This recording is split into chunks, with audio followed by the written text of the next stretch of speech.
going on? What is going on? Everybody in the house, what is going on? Wake up in Cleveland every single morning. I wake up, flex, thumb down, now check. No drip, this wet. Tell 'em run it up. No sleep, no rest. Might crash, might wreck. But first I stretch. Tell 'em run it up. I wake up, flex, thumb down, now check. No drip, this wet. Tell 'em run it up. I wake up, flex, thumb down, now check. No drip, this wet. Tell 'em run it up. What is going on? What is going on? Wake up in Cleveland on a Thursday morning, afternoon, morning, noon, after morning, something. Thanks for hanging out today. We are glad to be here. It is it's a wonderful day. Wonderful day. Lots and lots of products, lots and lots of gear to test, to look at, to mess with, to fill up my studio. It's getting to a point again where I can't walk around my office because there's so much gear everywhere. This is the worst first world problem ever. Because I legitimately sometimes, like, I can imagine. Did anybody see Narcos? The Narcos show about what, Pablo Escobar? Well, there's at one point where he's running from the law, and it's they're in this house and there's no heat, so they're trying to keep warm, and he's got like millions and millions of dollars that he's kind of running around with. Every house has kind of like, money stashed away, and he's burning the money because there's nothing else he can do. He needs to keep warm. He needs to keep his family warm. So he's burning the money because the money at this point in time doesn't matter. What matters is keeping your family alive. Not that those two things correlate, but that's kind of how I feel right now, where I'm like walking over expensive ass gear, like, get out of the way. Why are you in my way? It's so stupid. These are the worst first world problems ever. Hold on. Let me bring up the docs here so I can see some comments. No, go away.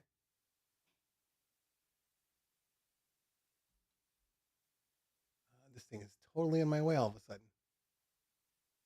There it goes. Okay. Let's bring up the comment section so I can see what's going on. I'd hate to be talking to myself and nobody's been here. So let's see what we got going on here. There we go. Okay. Live chat.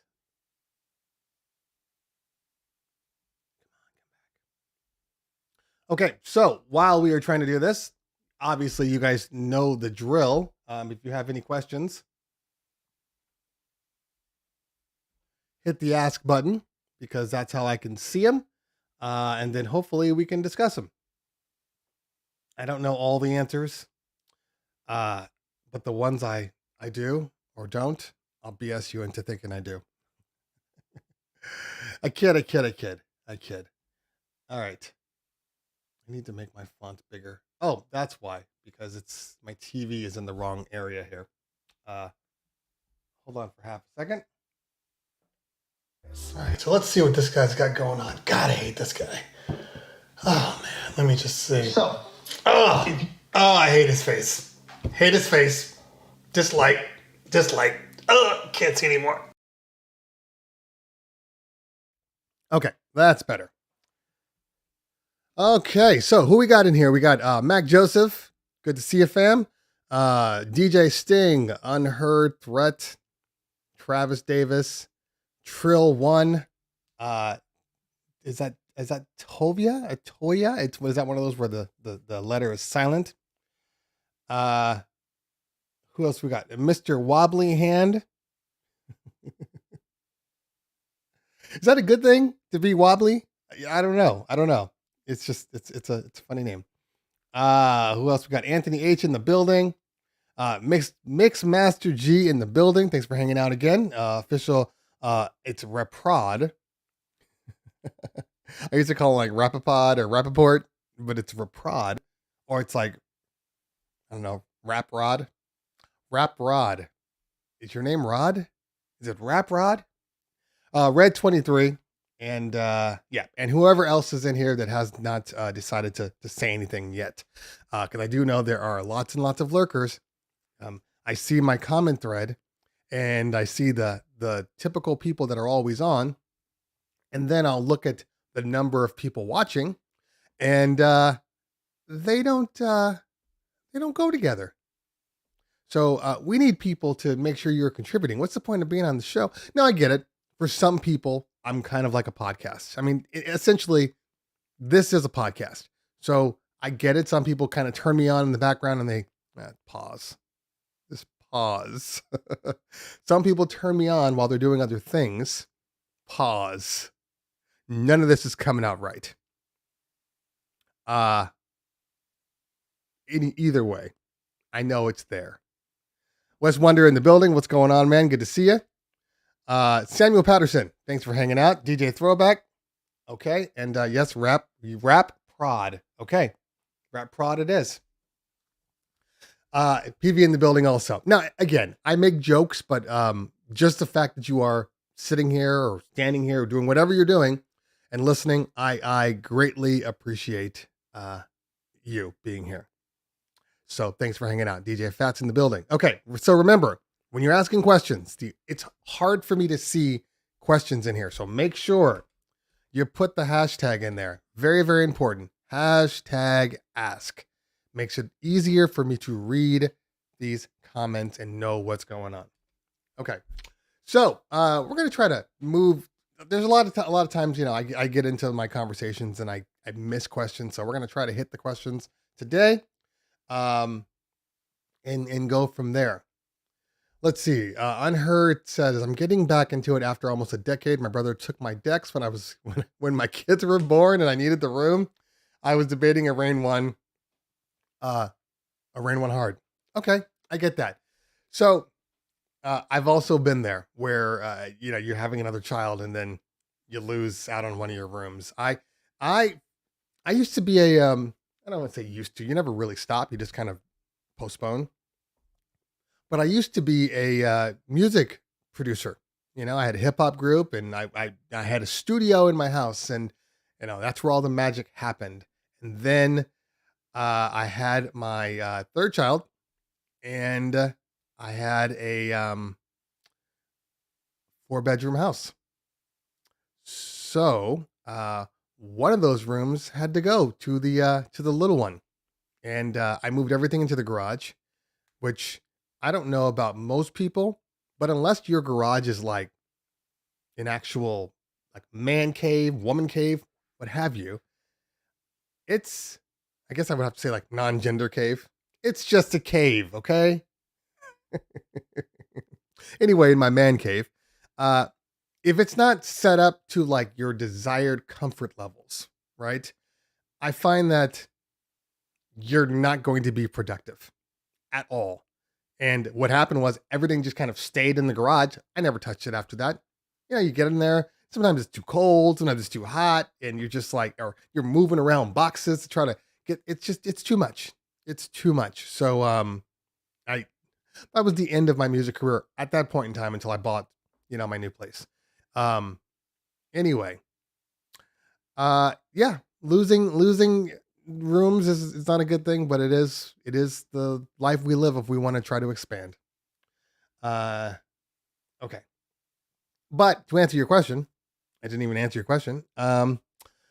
Especially if you're coming just from turntables and, you know, a standard mixer, the Rain 1's a great choice. Great choice. You know, it's a smaller, more compact, so you can have it in smaller areas. It's a good board. Okay. All right, let's see here. DJ Fats, does the Rain 1 have echo effects on aux input? The Rain 1 does not have onboard effects. So the technical answer is no, it does not.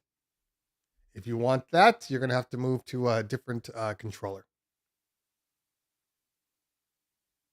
Okay. Let's see here. Come on, scroll down. Working and lurking.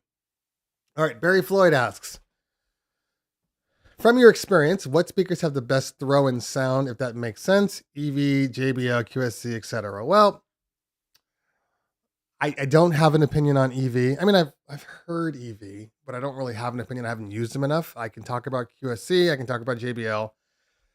I can talk about Bose. I can talk about Mackie. The best throw. So if we're talking throw, there's different types of throw. Okay. I mean, if we're talking about vocal throw, being able to hear it all the way in the back, I would say that they're all good. I would probably say that if you're looking at the JBL versus the QSC, I think the QSC has a better throw than the JBL. Doesn't mean it's better. Okay, I want to make sure that's clear. Does not mean that the speaker's better. It just means that it just throws volume farther. Okay, I noticed that when I was testing out the QSC K12s versus like the SRXs, and I went all the way back, and I just noticed how much more clear the QCs are. Now, of course, they're very clear, almost to a sterile fault. So it depends on what you're looking for. As far as bass is concerned, well, that depends entirely on the cabinet. Because I think some throw better than others. I like because I like this. I like the bass coming out of the 828s. I don't love them coming out of the 818s. The bass on the QSC was that K118. Very, very good bass. It just depends. It depends. And it also depends on the room. It depends on if you're outdoors. I mean, there's so many little things. In all honesty, as far as upper registry is concerned, the best throw of any of my systems, literally the best throw, is my Bose L132. The bass may not be as good as any other, company out there as far as like standard speakers are concerned, because you can't use the JBLs, and not the JBLs, you can't use the Bose outdoors really, really effectively. They work better indoors.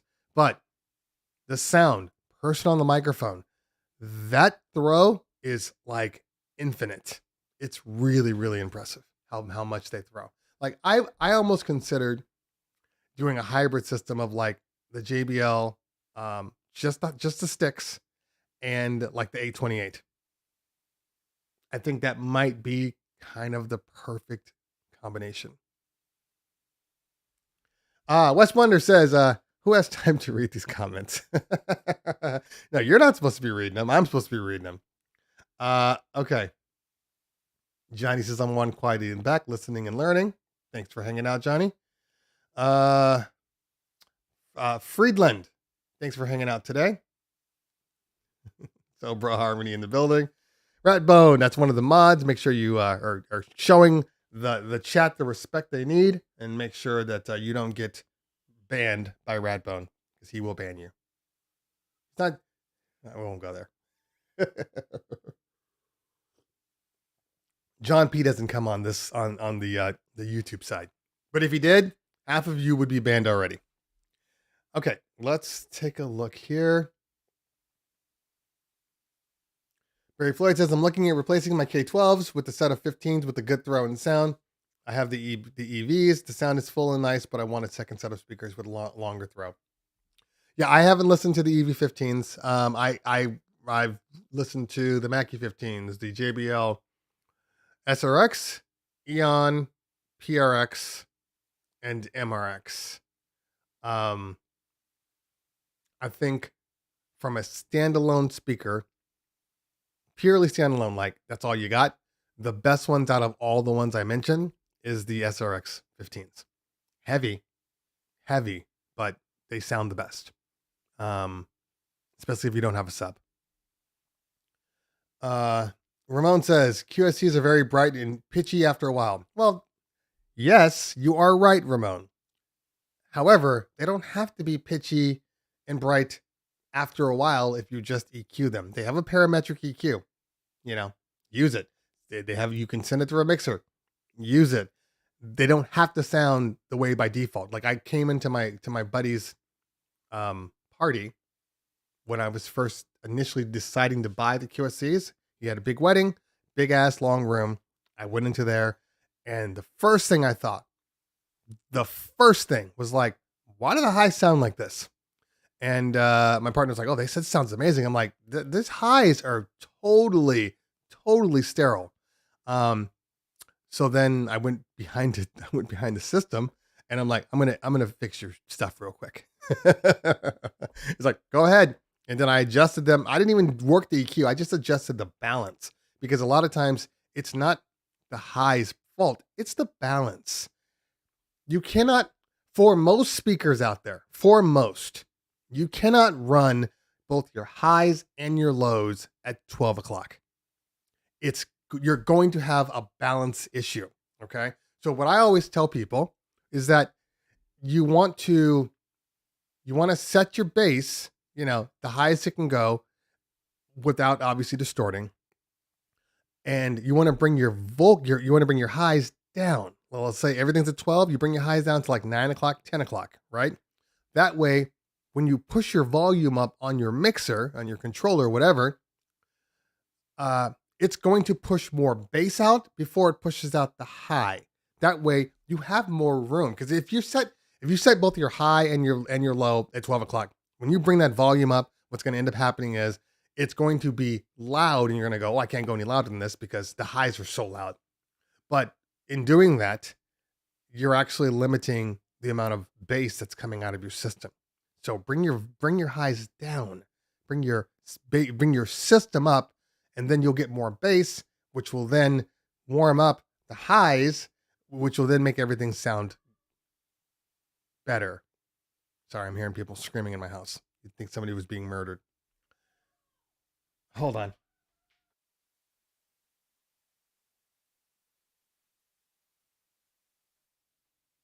Okay. Metro NYC in the building. Okay. Levitate says, I got my first speakers. They are the Mackie 215s and the 118s. They are pretty nice sounding, but like I said, they are my first. I'm sure there are better. The Mackie 215s are fine. Same thing with the 118. It's fine. For your first system, it's going to do the job. You work a couple of small parties, you're doing backyard boogies and stuff like that. You won't have a problem with the Mackies. They sound fine. It's like anything in life. When you start off with a more basic system, you're not going to know that there are systems that sound better or significantly better because it sounds good to you until you start using other things. And then you fall into the DJ trap of always thinking that, well, I got to get this. If I get this, then my sound will be better. If I get this, then my lighting will be better. If I get this, then I'll DJ better. Of course, there's always the issue that sometimes, most of the time, the reason why you're not playing better is because, you don't know your system. Maybe the sound is not as good because you haven't worked out every single nook and cranny of the system, because it happens a lot. And no controller is going to make you a better DJ. Practice is going to make you a better DJ, and that's practice on anything. Now, do I like using nice shiny things? Of course I do, but not the end all. Okay.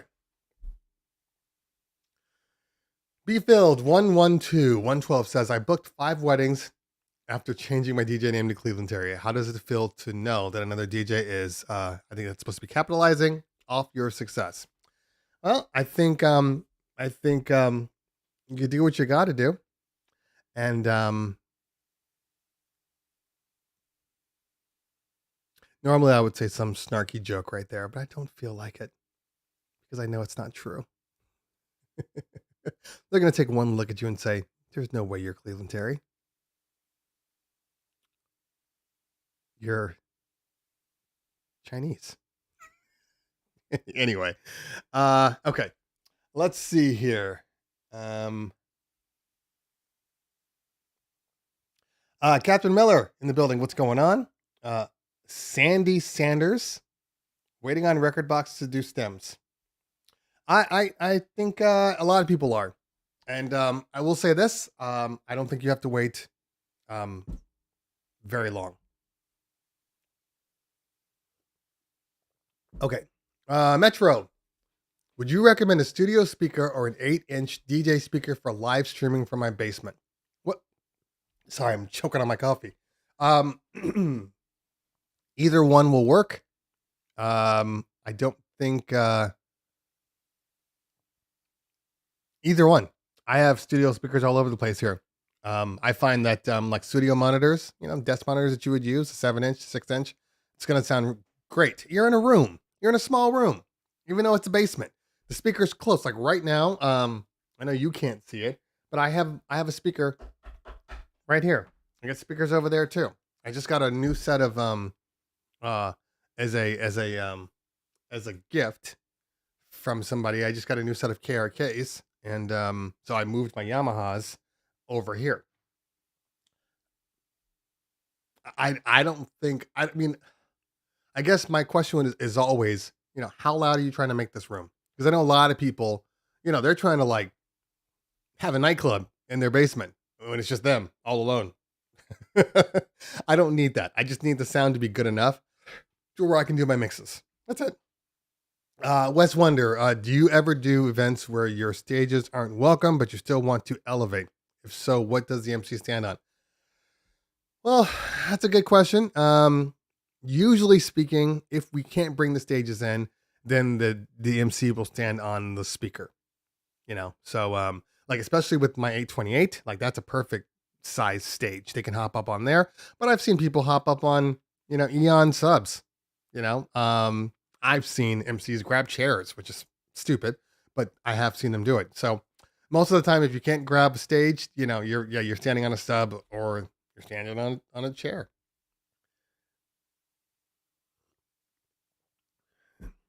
Okay. DJ Sandman in the building. Let's see here. Ruben, that's one of my members. Nice to see you. Thanks for hanging out. You see that? You see that green tag there? That's Ruben. Ruben is a member. Ruben has joined and supports the community in a way that helps me. So if you look down below here, you'll see a little join button. That join button allows you to subscribe to my channel and give back for shows like this because time is money. And, there's a lot of time that goes into these things. So support the channel if you can. I obviously love your support by you being here, but financial support is just as welcome. Okay.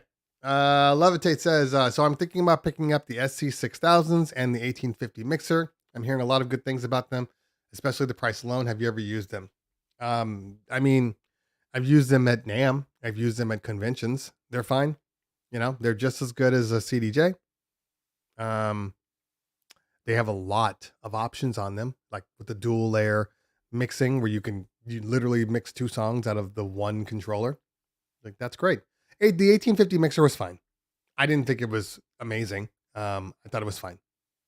It's a 900 variant.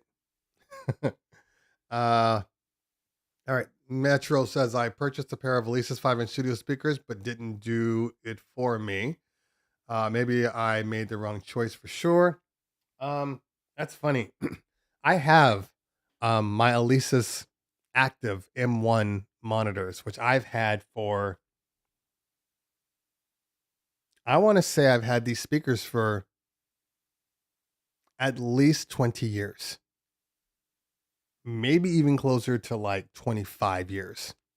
And they still work. I've been using these until I moved my Yamahas over as my monitor for forever. They went from my studio, which I was using for all my mixes, and then I lost my room. So then they sat in the garage for years without even being touched. Not wrapped up, not anything, just sitting in the garage. And then when we moved to this house and I got my office back, I put those on the desk, and then I upgraded my speakers.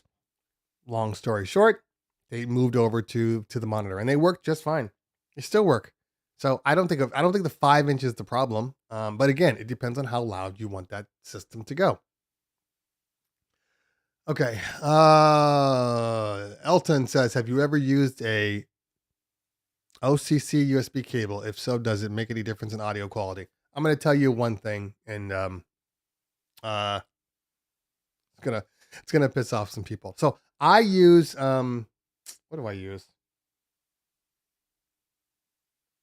Hold on, let me grab a cord. You can sit here while I grab a cord. Hold on.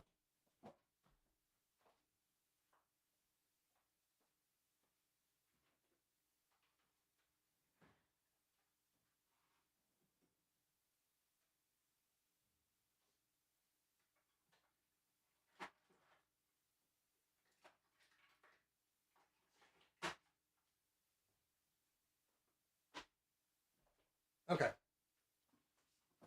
All right. So, I use these guys right here by what are these called? Drawing a brain fart right now. You guys know what these are. DJ Tech Tools, the chroma cables. It needed to come in, so I grabbed these chroma cables from DJ Tech Tools. They have nice, pretty colors, and I like orange, so I have orange. I see Professor BX in the building. He's going to tell me to go somewhere else. I'm going to be like, but I like orange. I like my orange, and so it's hard for me to leave my orange. Everything that I have is dipped in orange trim, so that means my cables. That means my jetpack bags, orange on the inside. That means my fast set table, orange trim. My bags, orange trim. Orange. That's my thing. So, chroma cables, they work. However, when I started moving over to USB-C and I needed an adapter, I grabbed a printer cable from Cable Matters. Like so, printer cable. And here's the thing. I'm going to say something now. Chroma cables, I don't know, like 15, 20 bucks. Cable Matters printer USB-C to USB-B, $5. And I will tell this to everybody out there. I have to blow my nose in a minute because I'm draining. This cord and this cord sound exactly the same going from the controller to the computer. There was no difference. People were like, no, you got to get a thicker cable. It's got to have a ferrite core and blah, blah, blah.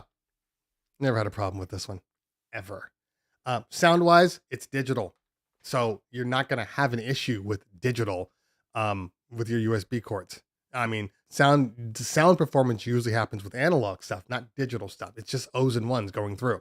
Now, I have had issues where at sometimes certain cables, it seemed to struggle more with my PC. It seemed to be a little more specific to cables, but in general, any USB-C cable, USB-B to USB-C is going to work fine.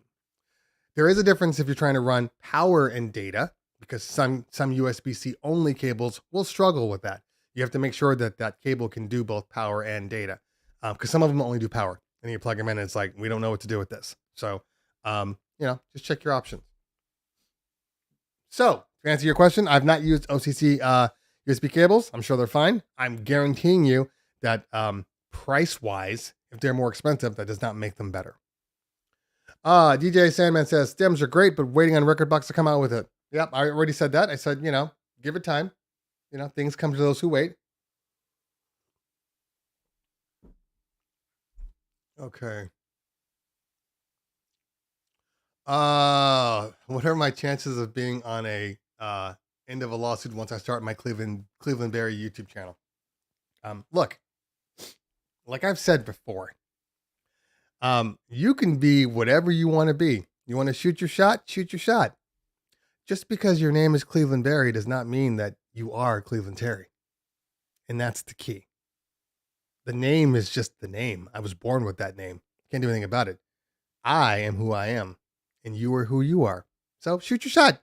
If you're bomb, I'll recommend you. Hey guys, go see Cleveland Berry's site. I don't have anything on this dude. Okay. PV says maybe you can share your K12 parametric EQs with us. The parametric EQ and the Q12s are not easy to navigate. So I haven't even adjusted those yet. I unfortunately or fortunately have not been able to use my QSC system. I've used it one time, and I used it in a situation where I was testing another product, and I didn't like the combination of the two. So it affected everything. I will go in and adjust my parametric EQ at some point. Once I do that, yeah, I'll share my profile. I don't have a problem with that, But again, everybody's different to what they want to hear, and again, my parametric EQ is based off the fact that maybe I prefer my subs to be a little higher, or I'm I like them full range, because I I don't believe that the again, I will test more, but I'm making a general statement right now. I think that the QSCs need to be in full range. I know that there's a setting for if you have a 118 sub. I just think they need to be in full range. I think it needs that extra little mid area frequency based response. But I'll keep testing. I'll go. Now that I have my studio back, it changes everything. Now I can actually go in there and do real tests and do real adjustments, because normally my adjustments have been happening for anything I have since we had to move out of our studio and we're in a storage unit. For everything I've had, I have to adjust on the parties, and that's annoying.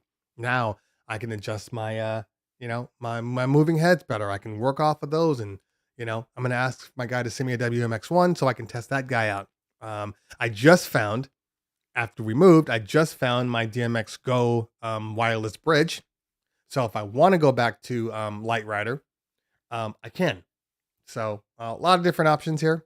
But a studio, having a place to just set things up and have them there and not have to worry about, oh my God, I got to break them down before my wife yells at me, or I don't have enough room in my garage, and I don't have that problem anymore. So I'm very, very happy. Okay. Raz1 Roy waving a hand at you. Do you pay for order DJ drops? If yes, where do you get them from? I don't pay for DJ drops. But there's tons of people out there. I think I said this last week. Rob Ryan drops. He's got some great drops. Most of the big name DJs do drops for a fee. And they all range from like, $100 to, $200 to $300 for a drop. I know that Fat Man Scoop does drops. DJ Puffy does drops. I believe Funk Flex does drops. And if you know people, on the radio, or if you know artists, or the industry people, a lot of times when they bring out new artists, they will have the artist do drops for people, because they know they're going to put those drops on their mixes. And then people are going to hear, hey, this is blah, blah, blah from the blah, blah, blahs. And you're listening to yada, yada, yada. Okay. So, and those are typically free because they just want the publicity. So a lot of different options out there. Or make your own. Make your own. Unless it's somebody spectacular, I feel like most people could make their own drops easily. Have your wife or significant other do a drop for you. Have her talk all sexy. Or he all sexy. I'm not here to judge. And go that route. Okay.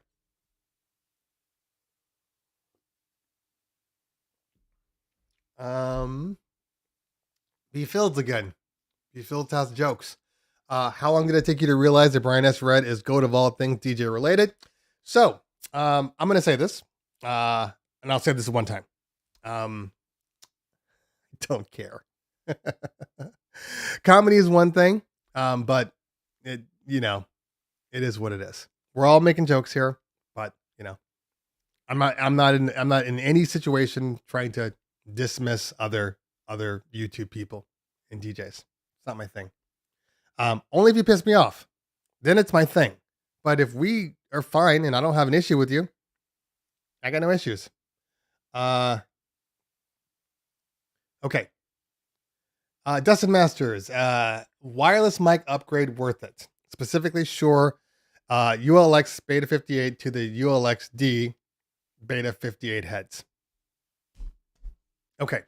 So my experience is, if you're rocking the original analog ULX beta versus the digital ULX beta, if you don't have any frequency issues, where you do your parties with the analog frequencies, if you don't have any frequency issues, I don't think you're going to see a significant difference. So if your analog still works, use it. I love digital, and I love moving over to digital. There's a lot of good things about digital across the board, but there's a lot of crappy things about digital too. And one of the things that digital has done is it's weakened the signal response. It's weakened the connection. So you have to add more stuff in with digital than you ever had to with analog. Like with my old analog SLXs, I can go forever. And then if you start to have problems with the analog, let's say you're going too far, you've gone out of the range, or you got too many bodies in there, now you're having an issue. The analog SLX will not stop working. It'll just maybe cut out on occasion until you get back. You'll hear it like almost like you're changing a radio station. With digital, that's gone. You have off and on. Remember, digital, zeros and ones. That's it. So I don't love digital at all. I mean, I know it's where we are and it's a necessary evil, and you have to get certain mics that have good frequencies for the area you're in. That's why we're all moving to digital. But digital is not better than analog. Not in microphones. I don't care what anybody says. That is just my opinion, and I'm sticking to it. So anyway, enough about my rant. Okay, hold on one second. Pull my notes.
Okay. Elton says, if there is no difference from the audio point of view, I believe I will be fine with the normal gold-plated printer cables. Yeah, I mean, look, most people just need to upgrade when something's not working. I know this is a tech channel and we're sitting here and I'm always, repping and reviewing new products. And you get that, I need to have this gear, that gear envy. I get it. But along the other lines are, if your system works, there's potentially no reason to upgrade. And I only upgrade, me personally, and I can only speak for me. I only upgrade when I only upgrade when something I'm using can't do what I needed to do now in its current form factor. So, for instance, Rev 7, that's my go-to. Been using it for the past year. It's my favorite board. When stems came out, okay, if I wasn't able to assign the top buttons of the Rev 7 to my stems, I don't know that I would have been able to continue using that product. because I'm not a big fan of going through multiple pad modes to get to my stems. I want my stems to be accessible all the time, but I also need my cue points to be accessible all the time. And I like my loop roll. I didn't want to get rid of my loop roll. So it's little things like that for me that I would have probably left it to go to something else. But because I can do stems, I don't need to upgrade. You know, it's like your phone, your iPhone 12, 13, 14, 15. 15's not out yet, but you know what I'm saying. At a certain point, it's not doing enough to warrant you to upgrade every year. You know, and that's kind of how I am with DJ gear. Although I've used all of it at some point or another. Sandman says, how do you feel about the gig bar move too? I feel like I have a review on that one already on my channel. If you look under Terry's gear reviews, it'll be there. There's a playlist that says Terry's gear reviews. So check that out. The Move 2, which is, we're really talking about, I think we're talking about the ILS version of the Move. It's much better than the first one. So you can check the rest of it and go from there. I can do the Arnold Schwarzenegger drop. That is mainly due to my Dutch accent. I was thinking of getting a drop from CT. You don't want to drop from me. You don't want to drop from me. There's nothing there. I mean, come on. Why would you want to drop from a black dude, you know, that comes off sounding like a white dude, trying to be a black dude? Like, that's a weird drop. Prion Jenny, I prefer British accents on my drops, but Mojax won't return my DMs. It's probably his internet connection. Okay. All right. Let's see here. DJ Tech in the building. DJ Reese in the building. DJ Reese says, what camera are you using for this stream? Video looks great for a live stream. What's the bitrate resolution being used on your camera? What lens is attached? So, I feed, first of all, this is an A7 IV with a Prime 20 1.8. So, in its full frame A7 IV. So, you're going to get a great picture out of it. This is what I will say though, because I am shooting out, I'm sending out, am I sending out 8-bit or 10-bit? I think I've been recording it at 8-bit because I don't do a lot of color grading. So I've been recording at 8-bit, might be 10-bit, I'm not sure. Anyway, that doesn't matter. All that stuff that's coming out doesn't change. Really, this is just sending out a standard video feed out of the HDMI. And, but it's a great camera. So it's great because this is still a 1080p stream, you know, so everything's being, you know, broken down. I'm not just, even though it's 4K, it's still 1080 coming out of here. Okay. But thank you very much. It's my favorite camera. It is. I can't see myself because I have the chat in the way. Yeah. And even then I've seen this thing get even better depending on how close it is, you know, because normally if I'm sitting like right here, then I get some serious, you know, motion blur there. Like that's amazing. But my table is actually wider than it used to be.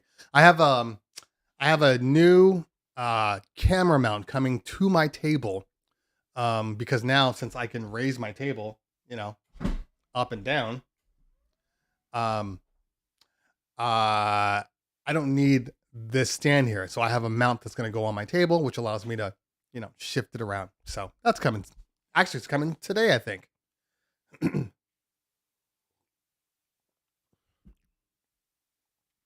Okay.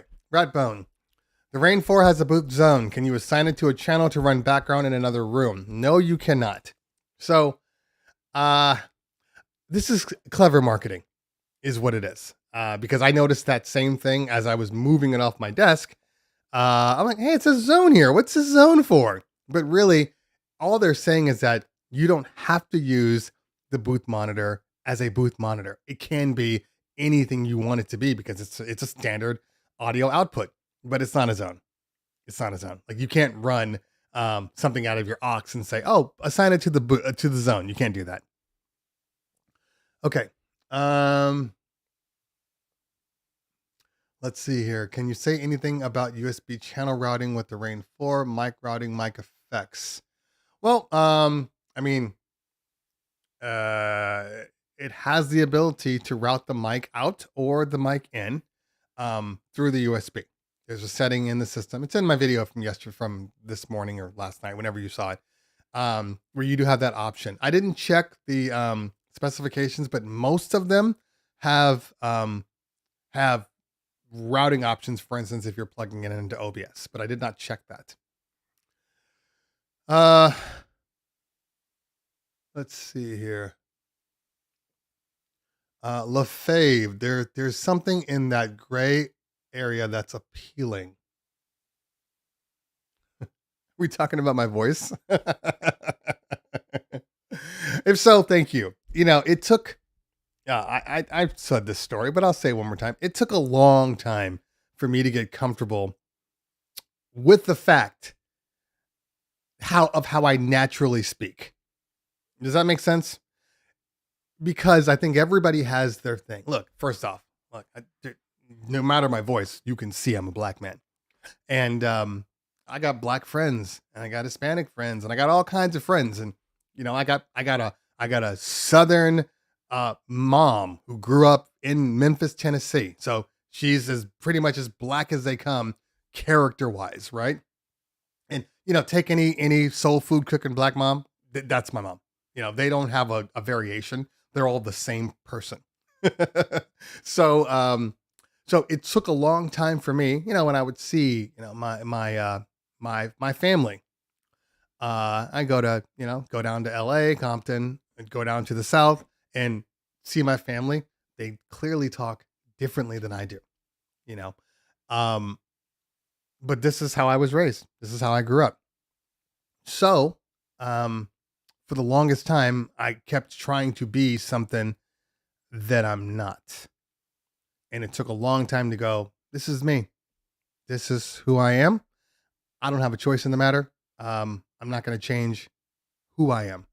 DJ Elton, thanks for hanging out. Appreciate you. All the way from Brazil. So once I got comfortable with that, where are you from? I'm from California. Come on, people. You're supposed to know these things. I shouldn't have to answer where I'm from. Damn it.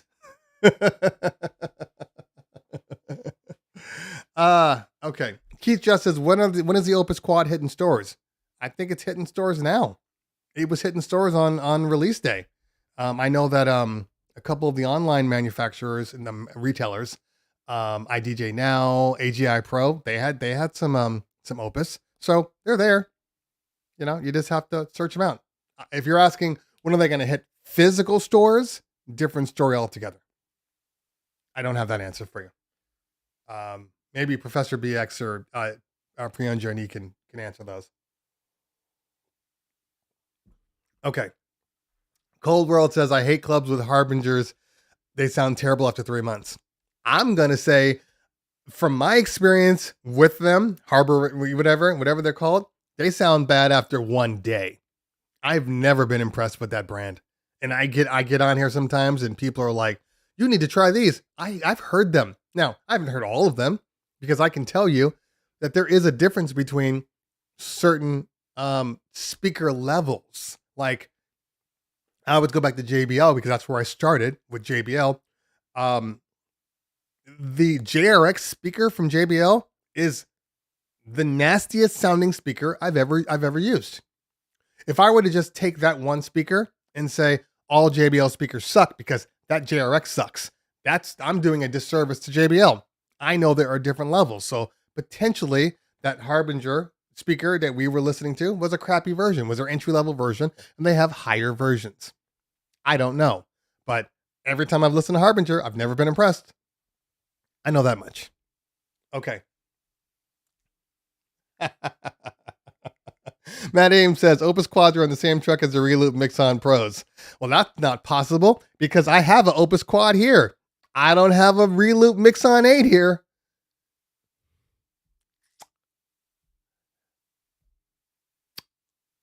We're going to move on. We're gonna move on. You know what the funny thing is about this whole thing? I'm not gonna get into details, but the funny thing is, I'm gonna go to NAMM in a couple of weeks, and they're gonna be there they're always there. The Reloop booth is always there, and they're gonna be there like, "Hey, what's going on, CT? How's life been?" Yeah, I'm gonna be like, "Life's great. What the hell is my mix on?" And they're gonna go, "What? We didn't send you a mix on? We need to get on that. Okay, when I get back to wherever I come from, I'm gonna get your mix on out there." And I'm gonna say, "Great." And then they're gonna get there, and then the email thread misery will begin.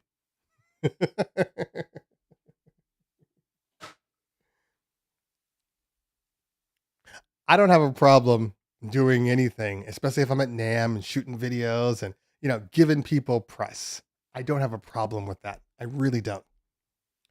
But the everything that I'm doing should be reciprocated. So if like I'm putting you on a pedestal, like, "Hey, check out this product," I'd expect you to return the same respect to me. Anyway, I don't have a lot of like rules, but that's one of my rules. You can't take advantage of me. The one rule I have: if I feel like you're taking advantage of me, deal's off. That's it. Unless I want to be taken advantage of. You know what I'm saying? But the deal's off. That's it. We are a team. I say the same thing to clients. Clients who want to, try to tell me what to do and order me around. I say the same thing. This isn't a owner slave thing. This is us coming together. I have services. You have a service that you want from me. Put them together, and we're going to try to make the best event that we can. I don't work for you, though. I don't work for you. This is a partnership. This is a team effort. And when it comes into that, where people are like, no, I paid you. That is not what you paid for. You paid for services. You paid for my expertise. You did not pay me to tell me what to do the whole time. And I will flat out say that to anybody. And that's the same way I feel about, any of the YouTube manufacturers or, anything any relationship that I'm building. This is a partnership. This is a relationship we are building. And if the relationship feels one-sided, it's not a relationship. And then I step out. Just take a mix on from them. Just walk up to the booths. They got like 3 up there, and I just start unplugging stuff. Like, "Hey man, I've been waiting on my mix on. Sorry."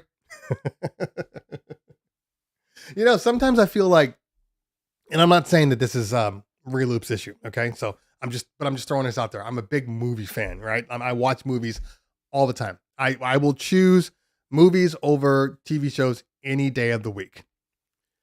But here's the thing. Let's say a new movie's coming out, right? I always watch the reviews. I have some YouTube favorites that I listen to for their advice. They've only been wrong maybe one time. There's a lot of people that have been a little wrong. I went and saw Creed 3 recently, and then I'll get back to my story.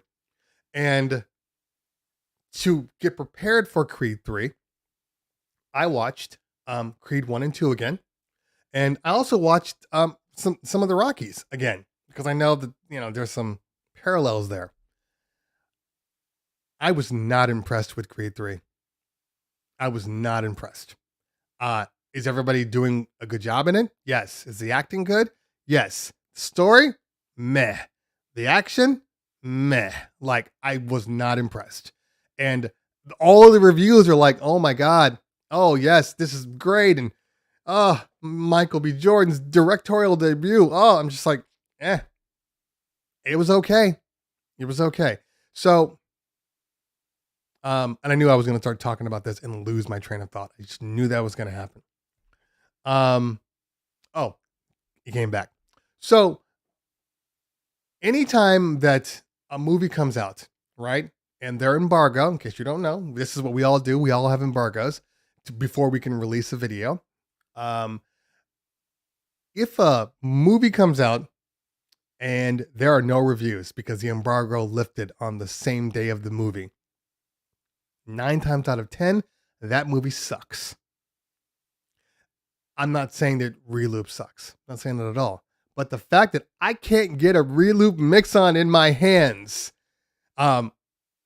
besides the one at the show, because at the show, they're going to spin it however they want. I'm not saying that that's what's going on, but anybody can spin something at NAMM. Hey, let's do an interview with me. Yeah, it does all this and it does all this and it's great. And come check it out. Come check it out. And it's a very limited checkout because I have like 5-10 minutes with it. That's not how reviews, work for me. I need to be able to take your product on a gig with me. If I can't take it on a gig, it's not really a review. It's like a first reaction, a first impressions video, because I'm using it for a limited amount of time. I don't even believe that, for a lot of these things, just using it, in your studio, because in your studio, it's in a very perfect environment. You need it to be out there. So you're like, oh, hey, oh my God, I need to plug this in real quick. Oh, wow. It only has this. Oh, hey, I need to change the mic. Oh, wow. It only has this. Like, those are the types of things that help you really understand how good a controller is, anything, so I need to take it out. I got gear here right now, and, that product reviews are coming out next week. And I'm like, hey, I need this before Saturday because I have a gig and I need to bring your board with me to the gig. I need to be able to touch it and feel it, use it, and make adjustments to the system while I'm working, because that's why we're buying gear, guys, right? And girls, we're buying it to be used on our events. What happens if somebody's like, oh, this thing is perfect, right? It's perfect. And then you get it and you're like, oh my God, I didn't realize that it doesn't do this. All these things that they were said, they never mentioned that it doesn't do this. This is a deal breaker for me. You can't find a lot of those things out until you're on the road with these products, in all honesty. Anyway, okay. Amp says, if I remember correctly, Michael B. Jordan tried to imitate anime for the action, but I think it was a bad decision. There's a reason different action is used. Yeah. People are talking about like, oh, he took the anime and it reminds me of this show and oh, it's so great. I'm like, yeah, but you forgot something. Nobody cares. The only people that care about this are anime people. So they're like, oh, it's great. The regular people are like, it doesn't feel like boxing. It doesn't feel like anything. There's no heart in this movie. And that's what it was missing. It was missing the heart. And it was missing the guy who does the score, Ludwig. He's the same guy that's done all of like Wakanda Forever, all the original Creeds. He works a lot with God, the guy who did Wakanda Forever, the director. I can't think of his name right now, but he works a lot. And that same guy is the one that did The Mandalorian. He does the Mandalorian score. He's incredibly talented. He was missed in this movie a lot. Like, music is very important in these types of like feel good, like, comeback stories. With the wrong music, it doesn't feel the same. And Rocky and Creed have been about the music. Okay.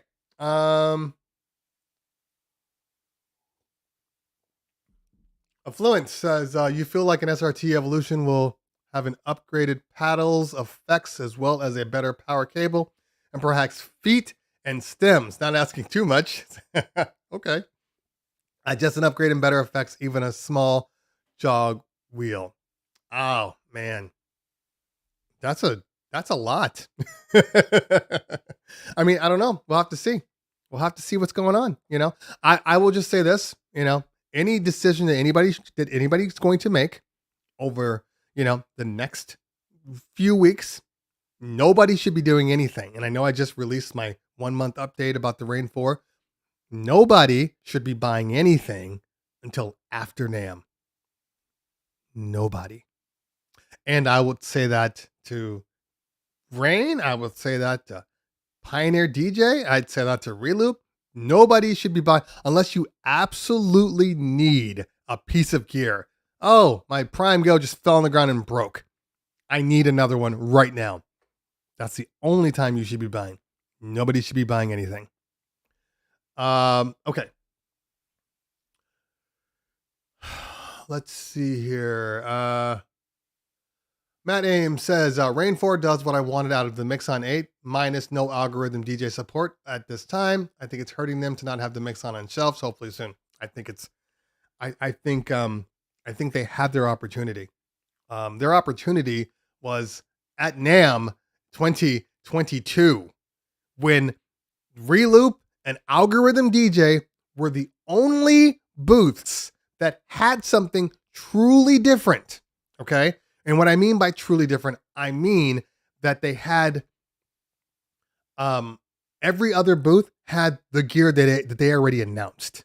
So when you went to their booths, it was more about just kind of, touching and feeling and talking to people and seeing all these amazing DJs perform. That's what it was last year. Okay. Reloop and DJ were the only ones where people were like, well, that's new. What's this? What's this algorithm DJ? Oh my God, look at all these amazing DJs. What stems? What are stems? Oh, this is amazing. And then they're like, oh, look, the Mixon has algorithm DJ by default, but it also does Serato. Well, and it looks like an SX2 or 3. Oh my God. I love the SX. This looks great. And then nothing for an entire year. An entire year. You cannot expect to capitalize on things like that. If you want to capitalize, you hit while it's hot. And while it was hot was last year at NAMM. If they had come out with that thing a month later, it probably would have outsold most things. But they didn't. So now you got all these other products on their way out. There's so many new products coming out. I think it was bad. I think it was a bad decision. And for whatever reason, they don't like me. So, and I know they do, but still, the impression, the vibe I'm getting is, I'm being slighted. Anyway, Syndicate says, too late. I bought the Rain 4. Oops. Hey, if it has everything that you need, okay, and you're like, I'm a Rain guy, I'm gonna stay a Rain guy. I think that's the most important part. If it has everything you need, then of course, yes. Go ahead and buy it. I'm not saying if you know in your heart of hearts what it is that you want, do your thing. But I think a lot of people are like, I'm not really sure what I want. If you're not really sure, do not buy anything until after NAMM. Don't. NAMM is in literally 1 month from today. 1 month from today. You got time. You got time. And I got 1 month to drop. I got to get back into the gym. I gotta be NAMM ready. Okay.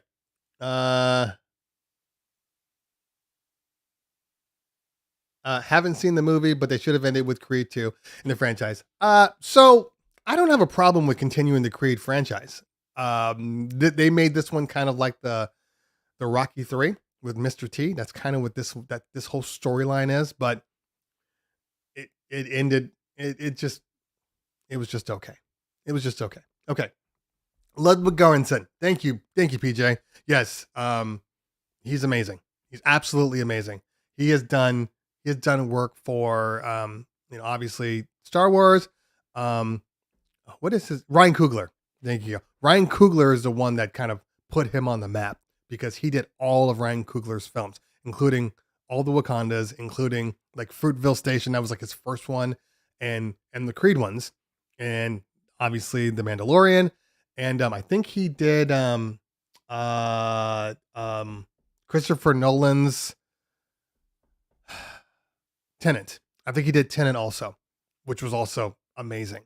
So he's super talented. Okay, 12 o'clock. All right, Romeo Great says Rain and Flex 10. I don't know what that is. Is that a thing? May help render the Reloop 8 obsolete already.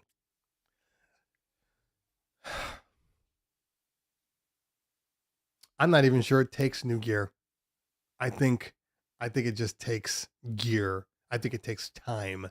I personally feel that the Reloop already had a slightly dated style because it does emulate the SX2 or 3. And I think that style of controller is already, kind of dead, to be honest with you. I could be wrong, but I have no interest in ever going back to an SX2 or 3. That whole kind of shiny capacitive jog thing. I think it's dead. Okay. Mario Baskin, thank you so much. Appreciate that. Philip Tan in the building. What's going on, fam? Good to see you. Thanks for hanging out. Pablo Miami, we've been missing your jokes. I've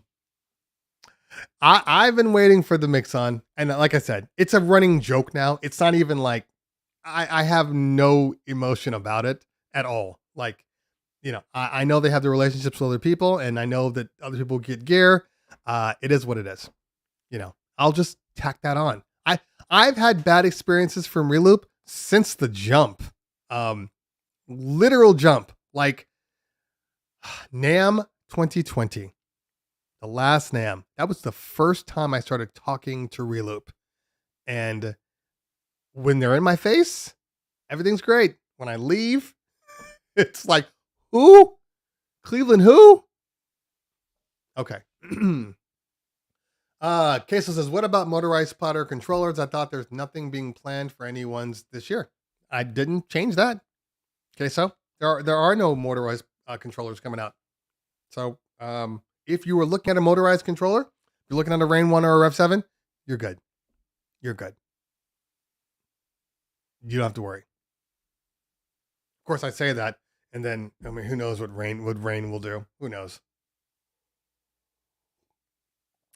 We will see how fast a Rain 1 Mark II or even a Rain 4 motorized, we will see how fast they come out based upon how well the Rain 4 sells.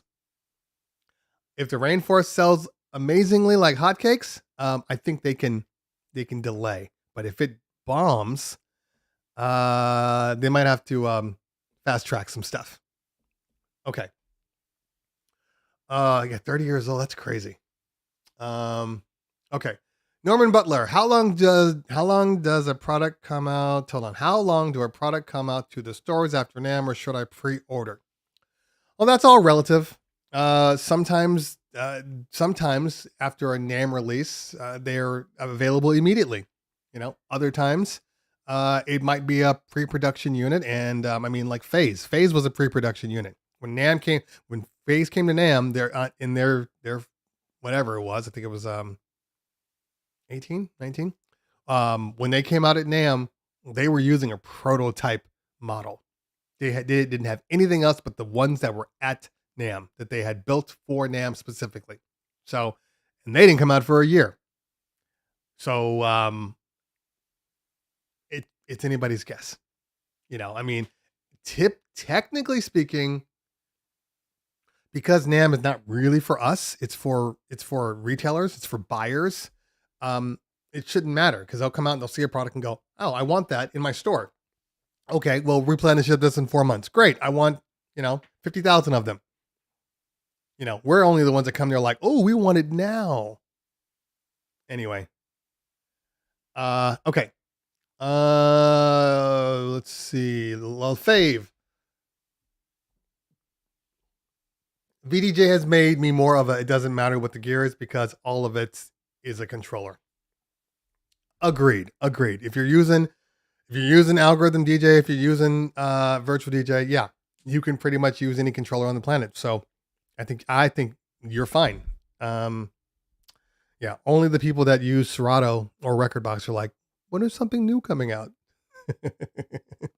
And at least with Pioneer DJ. Because that's the one thing I will say about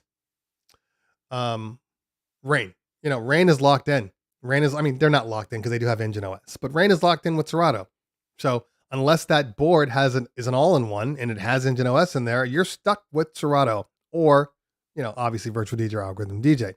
But like With Pioneer DJ products, when they come out, you typically can use them with any software because they work with Rekordbox. They typically work with Serato, and then we know that Virtual DJ and Algorithm DJ are going to make they're going to make mappings for them, so they're going to work with all of them. If anybody were to ask me what's the best possible situation for an up and coming DJ, I would almost have to tell them you might want to stick with like a Pioneer DJ board that does Rekordbox and Serato, because that way you have all the options. What I have been experiencing with Pioneer DJ as of late, obviously I've reviewed the Flex 4 and other things, and anytime I review a Pioneer product, even the Flex 6, the one thing I will say is, as good as the product works with Serato, in general, it typically works better with Rekordbox. The things that Rekordbox is doing with their own controllers almost makes me want to go to Rekordbox, because as good as Serato is, it's like sometimes I feel like the technology behind Serato is limited, and I feel like Rekordbox is designing their products to operate better with the system. It's kind of like, in a weird way, it's kind of like Mac versus Windows. With Mac, you have hardware and software that talk to one another, so they typically work the best. But with Windows, who knows what you're going to get? Sometimes they work, sometimes they don't. So I feel like we'll see. Does the DJ MS5 have onboard effects? No, it uses Serato. It uses the computer effects. Okay. Ernest Chester says, any new dedicated Rekordbox controllers on the market since the DDJ 1000? So, in general, they are done with Rekordbox only controllers. In general, you might see a Serato only controller, like the Rev 7, because they wanted it. It was a relationship. They arranged for that to happen. But in general, besides the Rev 7, if you haven't noticed, everything that's been coming out has worked with Rekordbox and Serato. They're done with the Rekordbox only and then come out with a new model, which I'm so happy about, because if anything used to piss me off, it was the fact that, like, oh, this comes from record. Like the 1000 is a perfect example. Oh, I have a 1000 in the Rekordbox. I have a 1000 SRT. So they got 2 times the money out of me. Those bastards. When all they had to do was come out with the Rekordbox and Serato version.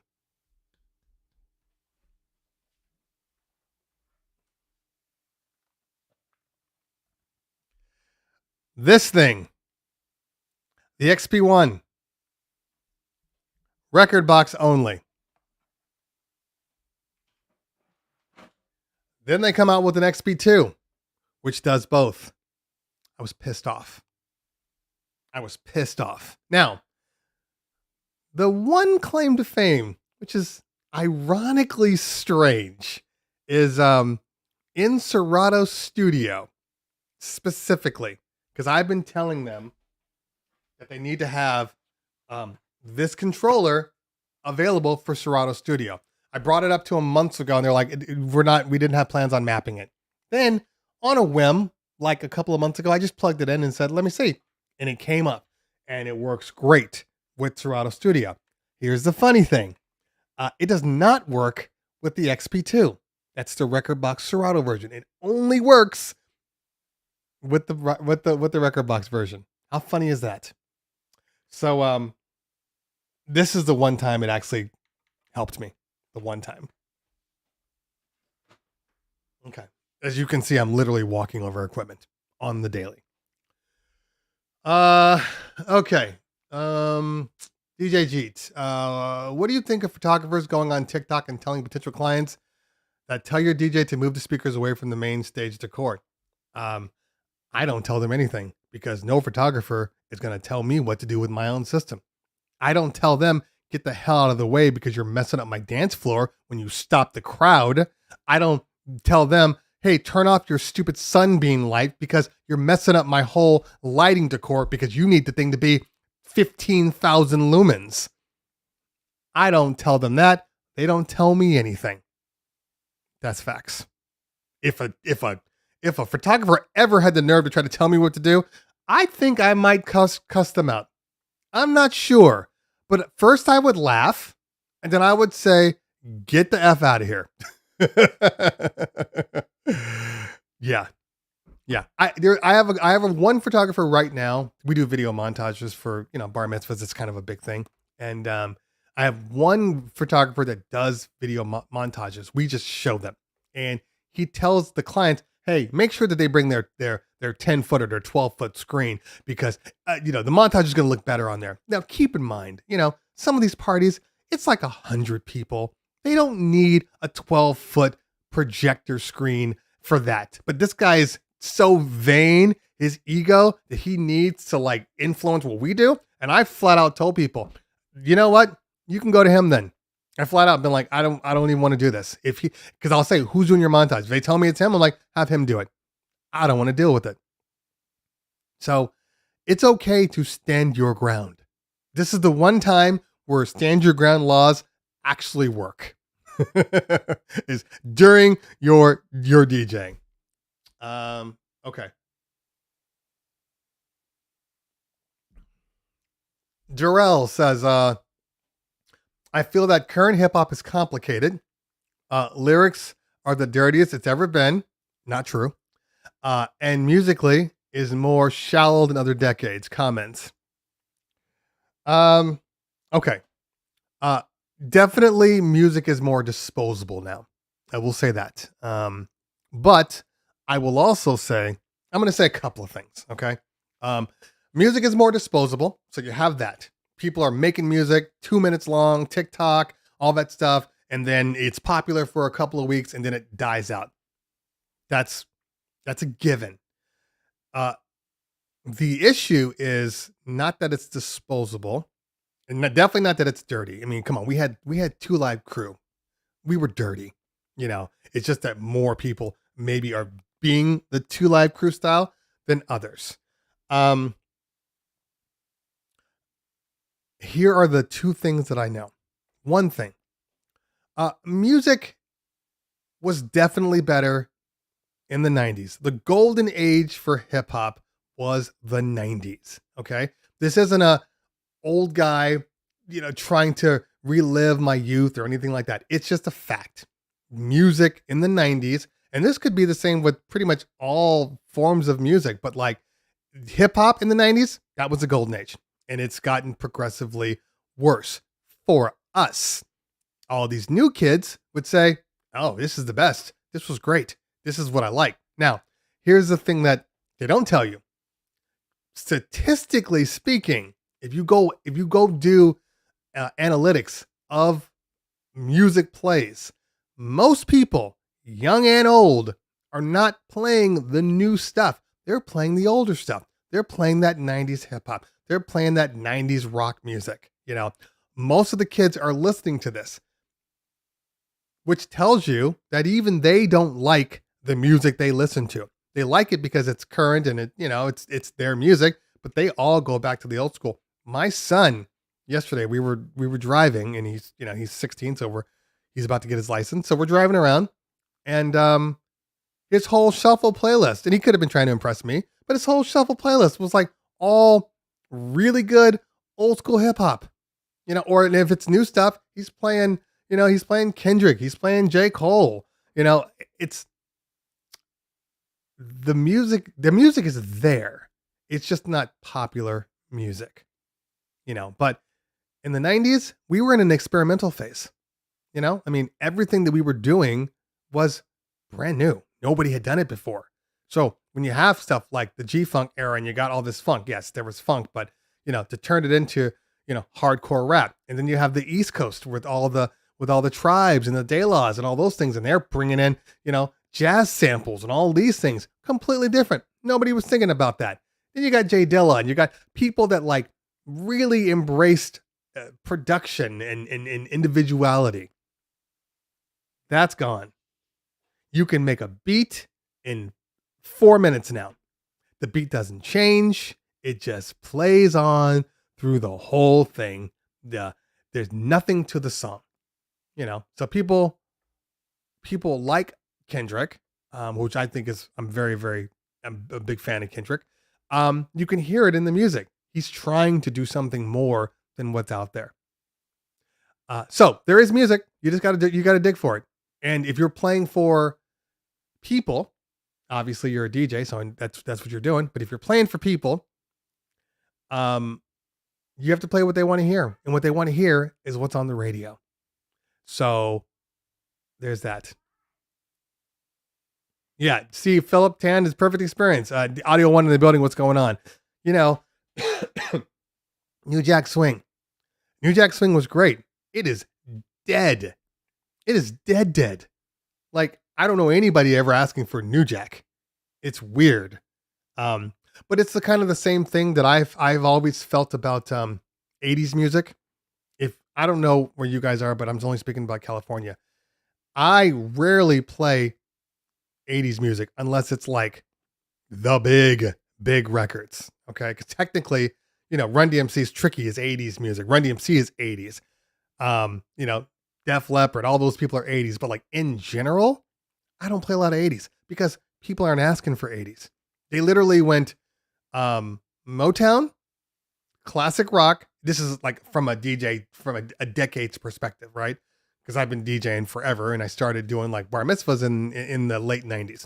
So back in the late 90s, I was playing what they wanted to hear and what the adults wanted to hear, and besides the kids, because the kids were all grunge kids. It was all Nirvana and all that bull, which I love Nirvana. It's just not on a party. I was playing Motown. I was playing Motown, like swing rock, that kind of stuff, and disco, and then current stuff, right? Never played 80s. Then we got into the 2000s, and I'm still playing the swing music kind of dying out. So now I'm playing more disco, still playing Motown, still no 80s. Get to the 2010s. I'm playing disco. Motown's kind of dead besides the super popular ones. I'm playing current music.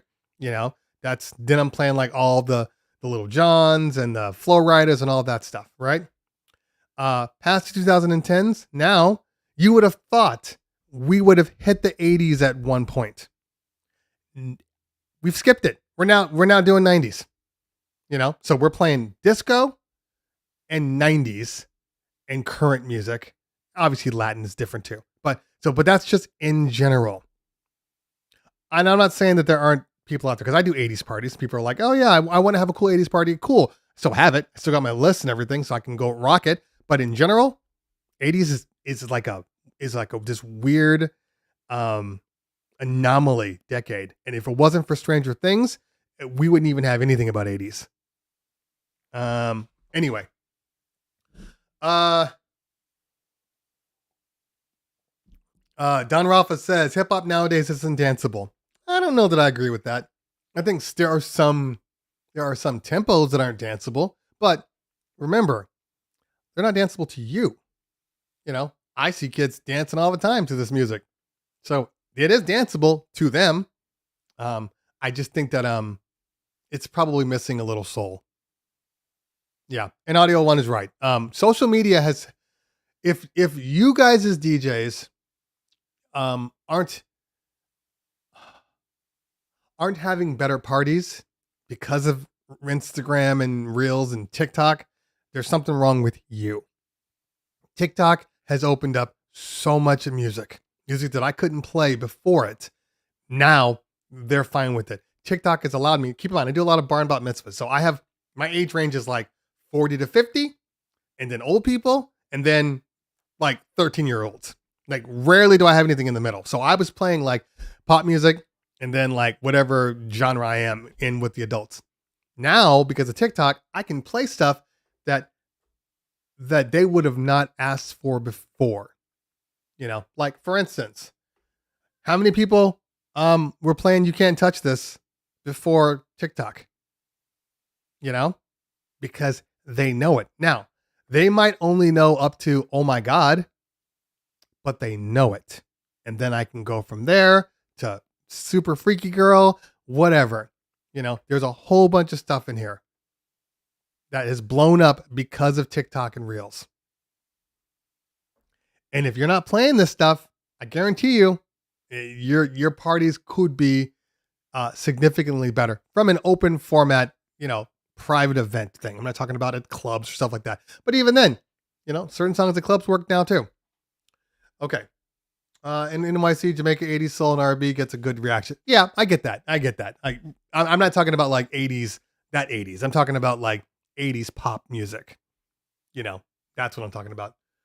And Philip, yeah, again, Run DMC. I that's what I mentioned. I said, yeah, Run DMC is they're an anomaly. Run DMC, Beastie Boys, like that kind of stuff you can play, but like there's a lot of music in the 80s that you can't play anymore. When's the last time you played a Hall & Oates track?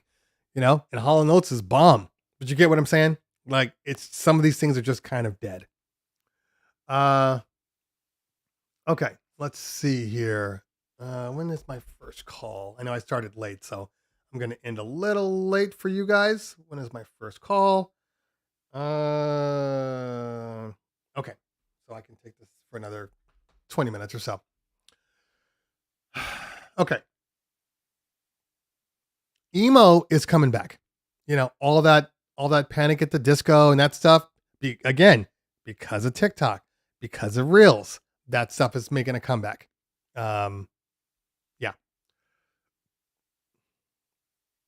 Meg Myers' version of Running Up That Hill is better than the original. There, I've said it. That's fine. Although I still haven't played Running Up the Hill. I could have. I'm just like, I don't like the hype on this song. I'm not playing it.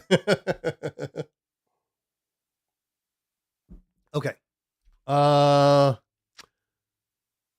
Streaming services killed creativity. There is almost no discovery of new music possible anymore. I still listen to the radio.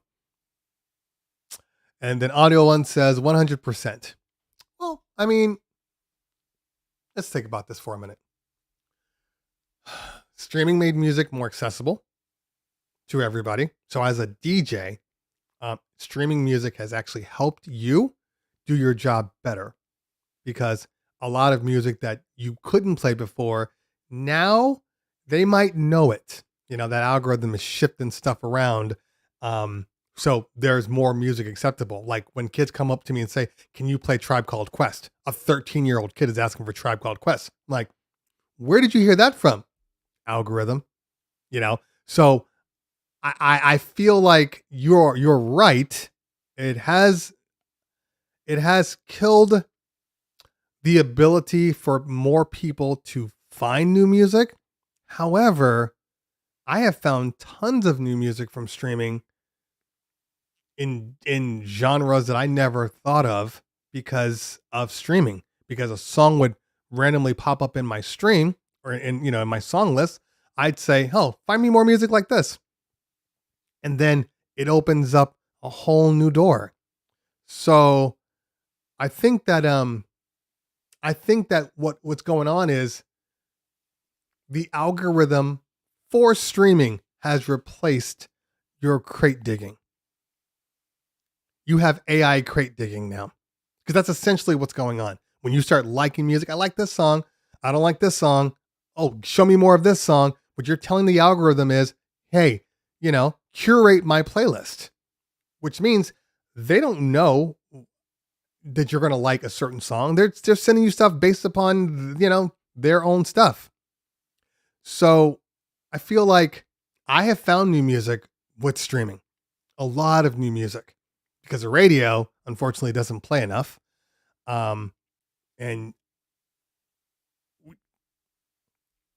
However, you want to crate dig, there's a little site called Bandcamp. That you can fall into a literal music hole and never get out. So there are options out there. I think what's going on now is people don't necessarily want to. And for anybody that's out there like, oh, you can't find new music. A lot of people weren't crate digging to begin with. I mean, there's a specialized set of DJs that love to crate dig. That's not everybody. That is not everybody. So I feel like most DJs were doing that anyway. If that makes any sense. Okay. Everything will sound like new music if you don't listen to music. Exactly. Yeah. And I love me some emo music. Love emo. Emo rock, especially that late 90s emo rock, like Sunny Day Real Estate, that kind of stuff. That's in my soul. I used to snowboard. So emo rock was synonymous with snowboarding. That's what we listened to, Sunny Day Real Estate, Jawbox, all of those people. I still play it now and again, especially if I'm going on long trips by myself. I'm all emo to the core.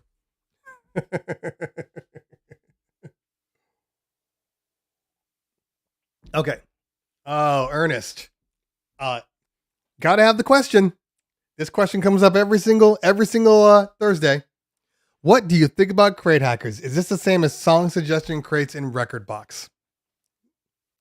Yes and no. It's a variation of it because with crate hackers, it's being curated by real people. The song suggestions is an algorithm.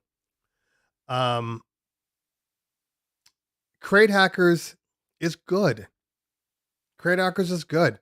And for new people or people trying to organize their crates, I think it works. I do think though that there are other companies that are doing it pretty good also on the side.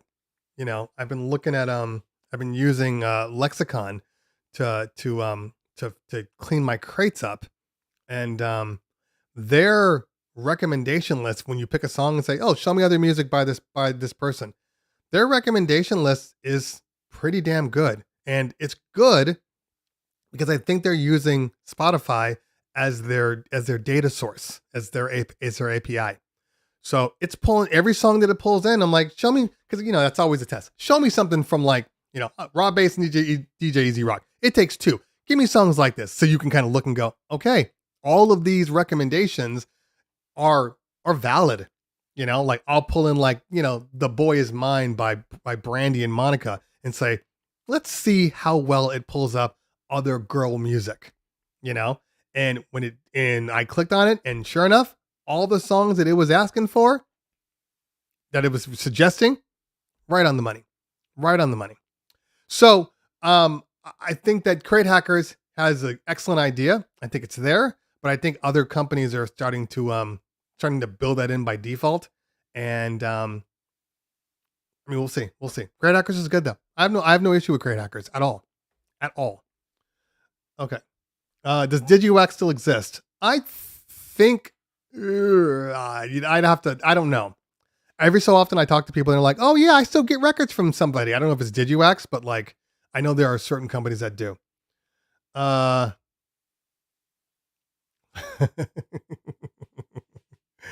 Pablo.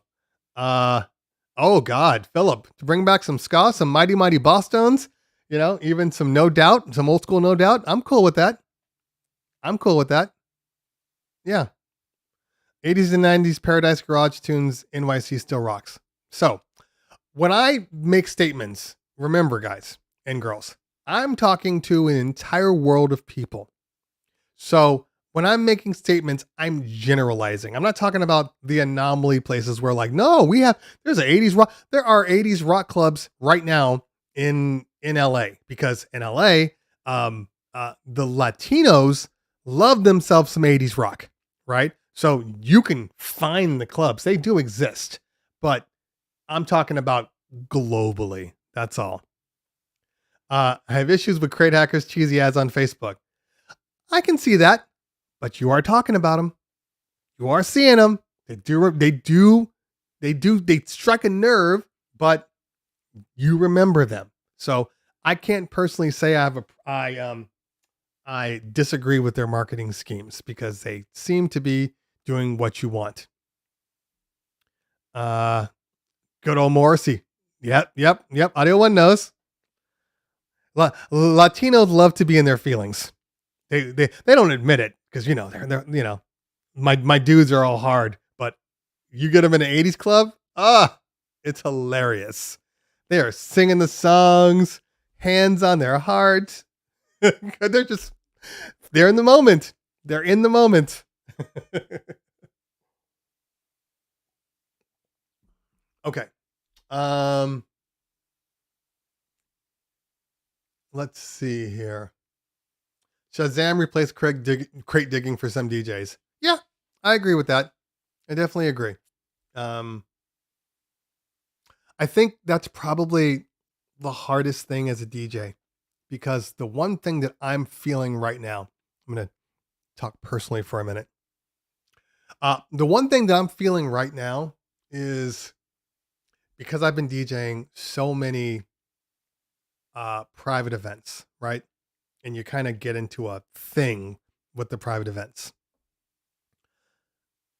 I feel like I haven't lost who I am as a DJ, like my own source. I haven't lost that. I just neglected it, and it suffered. So I've been spending a lot of time over the last couple of weeks, literally just I'm legitimately deleting crates. I had too many crates. I had too much crap in my thing. It was making it harder for me to find the music I wanted to play. It made it harder for me to find, like I did an event on Sunday.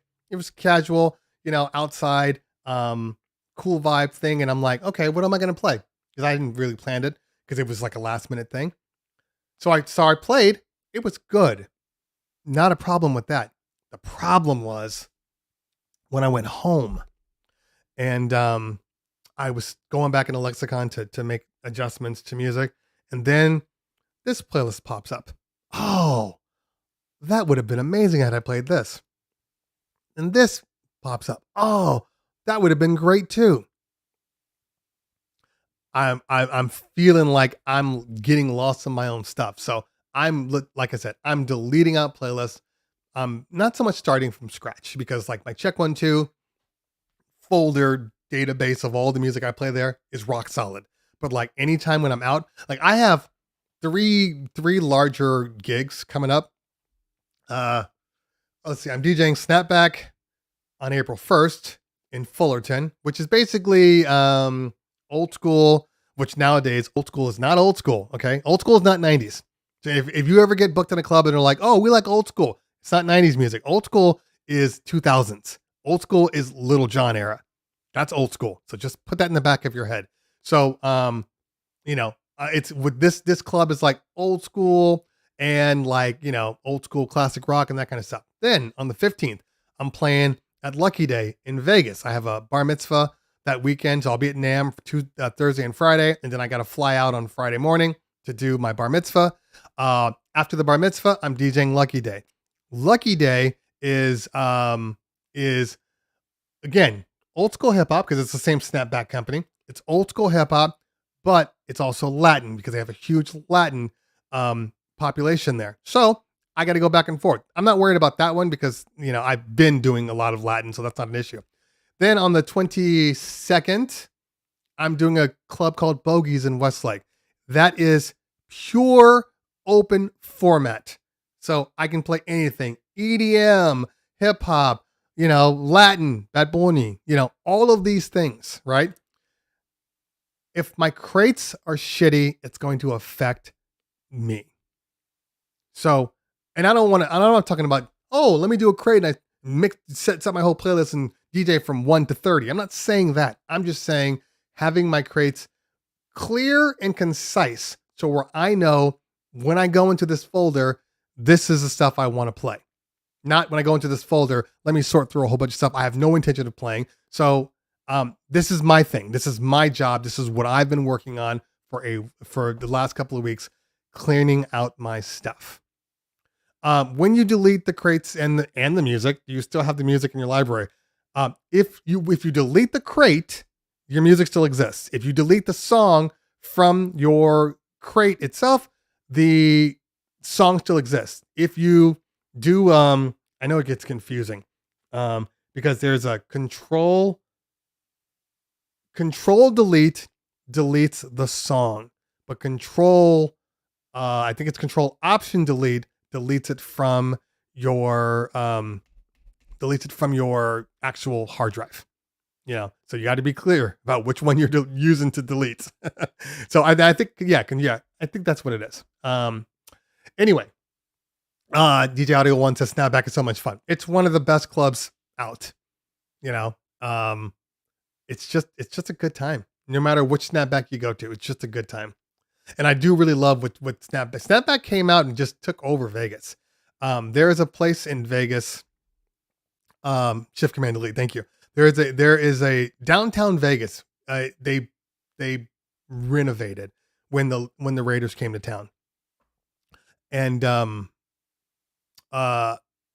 now it's like the, I don't know, bougie's not the word, but it's the club district now. So unless you're trying to go see big room EDM and that kind of stuff, all the clubs down there, downtown, is so much better.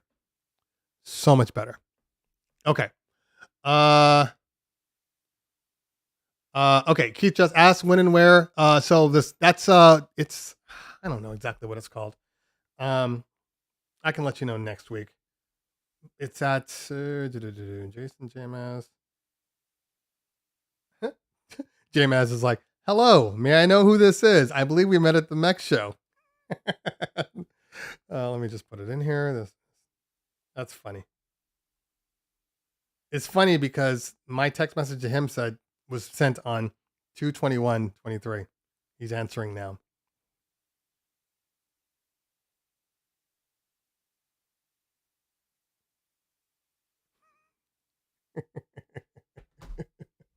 I got in a little late, Drew.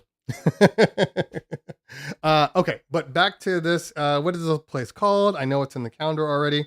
It is Snapback CT. Oh, it's not in here yet. Comment. No, that's Vegas. I'll find out and let you know next week.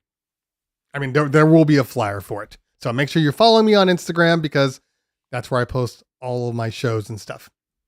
Okay.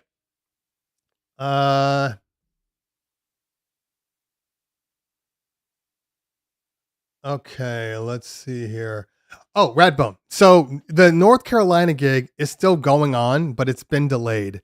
The guy that's doing it, it's his first time doing it, and he's still having trouble locking in everything. I guess the last thing that happened just this week, I found out, was the band required a bigger stage, but the venue won't allow a Bourbon Street. Thank you so much, DJ C-Note. But the venue won't allow a stage that large, so now he's looking for a new venue. I've already moved on because I have gigs. I can't. It's Thursday, and I still don't have a flight, a plane, or anything like that. So for me, I will be staying in town for that one. But he'll reschedule, and then we'll go from there. As long as it's not on one of my other booking dates, we'll be good. Okay.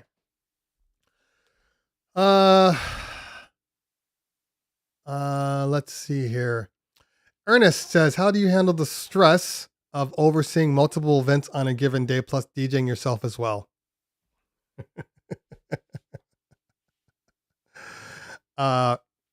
That's funny. The way you handle stress is by not bringing all the stress in at one time. So when we started our company, we had one party, one DJ, one MC, one, a couple of dancers. As we got more popular, we added another DJ and MC. The DJ went with my partner, the MC went with me. So then we had two. The third one was the scariest one because neither one of us were on those events. So we had to just kind of cross our fingers, make sure the training worked and all the gear, everything was the way it's supposed to be. At a certain point, as you're building, as long as you're not like all of a sudden, hey, we average 2 or 3 parties a weekend. Oh, hey, look, this one is 9. That's where you get screwed because you didn't scale properly. Okay. But we scaled properly. So when we do have 9 bar mitzvahs on a weekend, we have everything in place. Everything's automatic. So we don't have to think about it. The most important part is making sure that we have gear and bodies. but I'm always still stressed, and I'm always trying to do my own parties. And yes, I'll get a text message or a phone call, and usually speaking, it's something stupid that they could have solved on their own. And then that's when I get pissed off, like, hey, I'm trying to do my own party and you're screwing with me right now. But we have also roadies, and we have people that it's like, oh, hey, I don't have my video projector. I don't have this. Hold on. Let me send the roadie to come bring the gear to you. So there are things in place. Anyway, so yes, I get stressed, but I don't get, it's not the same stress as it used to be. It used to be panic. I don't get panic anymore because the people that work for me have all been trained. They've all worked under me or under my partner. So they understand what's necessary to do a party well. And we have things in place. We actually have a management team now. We have a guy that is paid to train the DJs. And when I say train, he's not like going in there teaching them how to DJ, but he's reviewing their playlist. At the end of the day, when we come back, he's reviewing all their playlists. He schedules meetings to talk about them, rework their playlist if it feels off, if there's new music that's been working for him, because he's still our best DJ. He throws out in there, hey guys, take a listen to this song. This has been working for me. I've updated our list of music. It's been working for me. Check it out. So, and then the MCs, same way. We have an MC trainer for all of them, and then they definitely get on the job training from me because I don't fuck around. You better be good on my party. And so yeah, we have high demands and high expectations, and they give them to us. And if they don't give them to us, they don't work for us. Because most people have stress when you put stressful people in positions, and you have this fear that they're going to fail because they likely are. Don't put those people in positions to fail, and then you won't fail, And if it does happen where something didn't go as well as you think, you make adjustments. So they're not on the next party. Okay. Pablo says venue. How big is it? Which venue are we talking about, Pablo? Cause I mentioned three different places. Mariel says, how do you like Walking on Sunshine by Rocker's Revenge? That's one of my group songs. I am going to be honest with you, have not listened to it. I will make it a point to listen to it now after the show. And then I'll tell you next week. Ratbone says Commonwealth in downtown. Actually, Ratbone, I'm at Lucky Day in downtown Vegas on the 15th. So right across the street from Commonwealth. Okay. PV, curious on your opinion of admin software like DJ Event Planner, Honeybook. Are they worth the money, pros and cons? I can't speak to all of them. I use another company called ShootQ. For me, absolutely worth every bit because it automizes the things that I don't want to deal with. So when a client comes in and calls, it's like, go to our website first, request a brochure, and when we request a brochure, it automatically gets sent out. Then the follow-ups, the automatic follow-ups, they are communicating with the robot. They don't know that they are. And then I can the next thing is like, okay, well, you've seen our brochure. Let's schedule a meeting to talk. They go in, they click on the link. It goes to Calendly. Calendly chooses, they choose from the Calendly dates when I'm available. Then I wake up in the morning and I say, what's on my schedule today? Okay, I got 4 meetings today. One's at 1:15. Sweet. After that, they book. I send them the contract online. They sign the contract online. They pay the contract online. And then when we get a little closer, it starts sending out automated questionnaires. All these things are happening. Then the last one's like, okay, we got all of your stuff. Let's schedule a follow-up Google Meet or whatever. And they schedule it. I get on there then. After that, all of my invoicing. If they don't pay when the due date is, they get a reminder every week. When it's paid, it closes out their account. They have their own client portal. They have their own invoice. What I'm saying here is that it's made my life so much easier. All those things I described, that's all manual for most people. All of it. I have very little manual stuff I need to do. Very, very little. So yes, they work. I will say this about Honeybook, and because I see Jay Book in the house. Make sure you follow Jay Book. He has a live show, does a DJ Tech Thursday podcast also. Later in the evening, he'll be on at 4:00 Pacific Standard Time. Great show. It's about an hour long. This is what I will say about Honeybook, because I almost went to Honeybook when the company I was using just wasn't updating fast enough.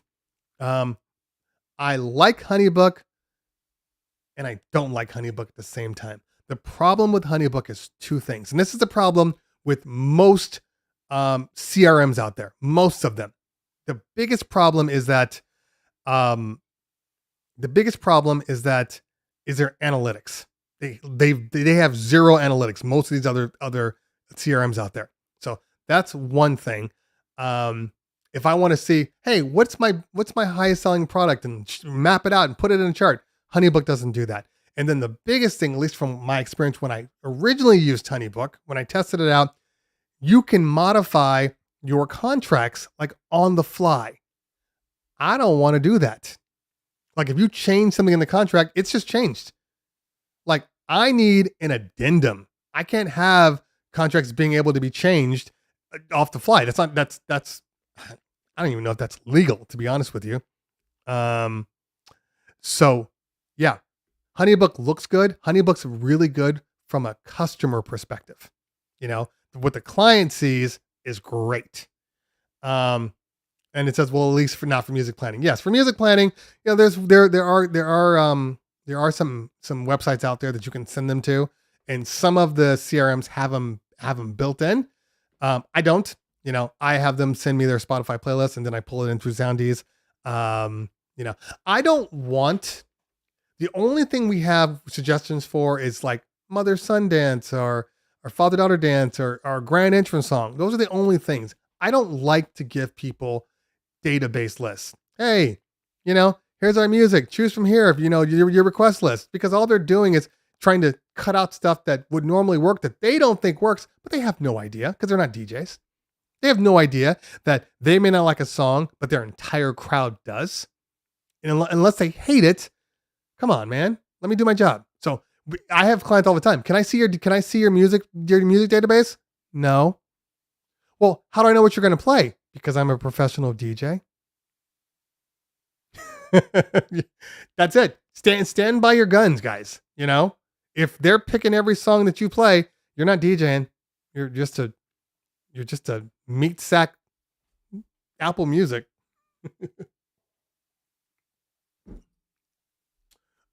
Music planning sites. What's good? I don't know off the top of my head.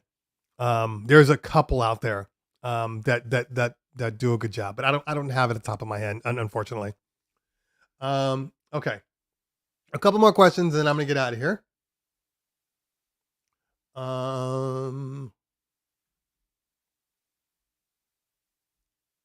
Let's see here.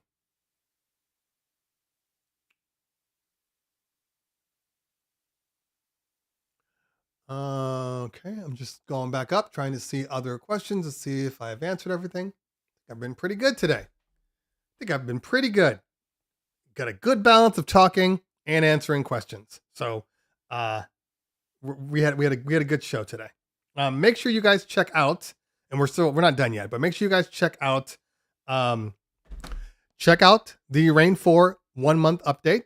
I just did that video last night. So if you don't see it, make sure you go in there and find it, because I think I hit pretty much everything. I still have other videos coming out. I have a video we're going to discuss. We're never going to discuss. It's already shot. I just got to re-edit it. But the Chris Villa story, that video is going to come out. I'm going to kind of do my first movie review. I'm going to put that out. What is today? Thursday? I have some testing to do for some products, but I'll probably send that video out today, tonight, or tomorrow morning. I have videos scheduled to come out next week. So, you know, make sure you are subscribed, because there's definitely some new videos coming out that you're going to want to see. 100%. Okay. Let's go down.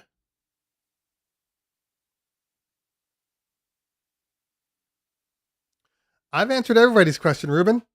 So you can ask again and I'll tell you if I answered it. But I believe I answered everybody. Stop stepping away when you ask a question, man.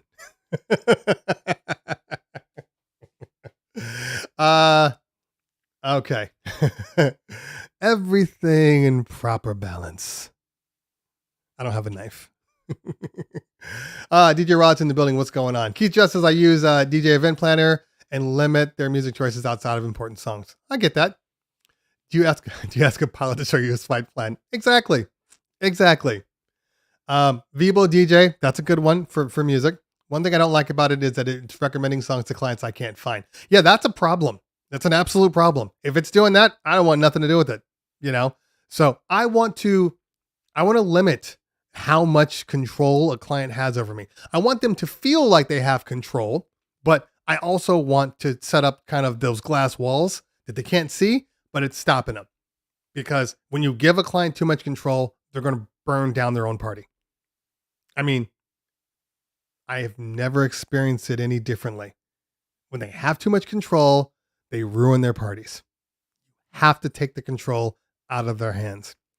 Did you try out the new Sound Switch auto scripts or auto loops? I have not, because I haven't done any parties where I needed my own equipment over the last like 3 weeks. I've been monitoring my other DJs. That's another thing I would tell you guys. If you have other DJs that are working DJs that work for you, feel free to go see them perform live. I'm not talking about it at a nightclub. I'm talking about on your event. So let's say, for instance, I don't know, you got 3 parties going on, right?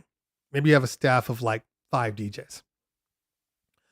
Every so often, maybe even like once a month, bite the bullet, step away from your party, put another person on that you're clearly going to have to pay, and then watch them DJ. You won't know how anybody DJs until you are standing in the room with them. Watch your other guys. This is for all the multi-ops out here. You have to take the time. I know everybody gets busy and you want to take every gig known to man, and you're like, I can't see them because I got to work, and or this client is high maintenance, so I got to do this job. Every so often, you have to see your other DJs, because the music only tells you one thing, right? If you look at their playlist, it only tells you one thing. It tells you, when they played the song, what order they played it. It doesn't tell you how they played it. It doesn't tell you, who was on the crowd, who was on the dance floor when they were playing it. Like, you don't see those things. So you got to get out there, bite the bullet, pay people, go do it. Okay. Oh, DJ Savvy, 69. Hey, thank you, man. Appreciate it. Yeah. So 69, wait, which one is this one? Is this the light front board, or is this something else? Let me know. A lot of people send me stuff. So I try to look at all the messages, but every so often, doesn't happen. Okay. Mr. Wobbly Hands, bit disappointed you didn't do half the show standing. I still have to do my I have a cycling bike here, a stationary bike, it's like a Peloton, but a different company that I still need to do my review on. And I keep saying I'm going to do the video. The problem is, I guess if I went on the scenic route, I'll have to try the scenic route. I'll let you know if that happens. DJ Chalice in the building. What's going on? Let's see here. Okay, last couple of questions. Adrian says, how many controllers do you currently own? Well, own is a relative term. Let's see here. I'll tell you how many controllers I have. Bootleg Peloton. Oh, Peloton. Is that like Cleveland Berry? Well, let's see here. I mean, right now, just me looking around. There's a Denon Prime Go right here. There's a Opus Quad over there. There's a Flex 4 right there. I have a Rain 1 in the other room. I have a 1000 in the other room, SRT, and the Rekordbox version. There is a Rain 4 located right over there. Not to mention, from a company perspective, I have like 6 XS9s, 4 more 1000s, 1200s like crazy. S11, PLX 1000s.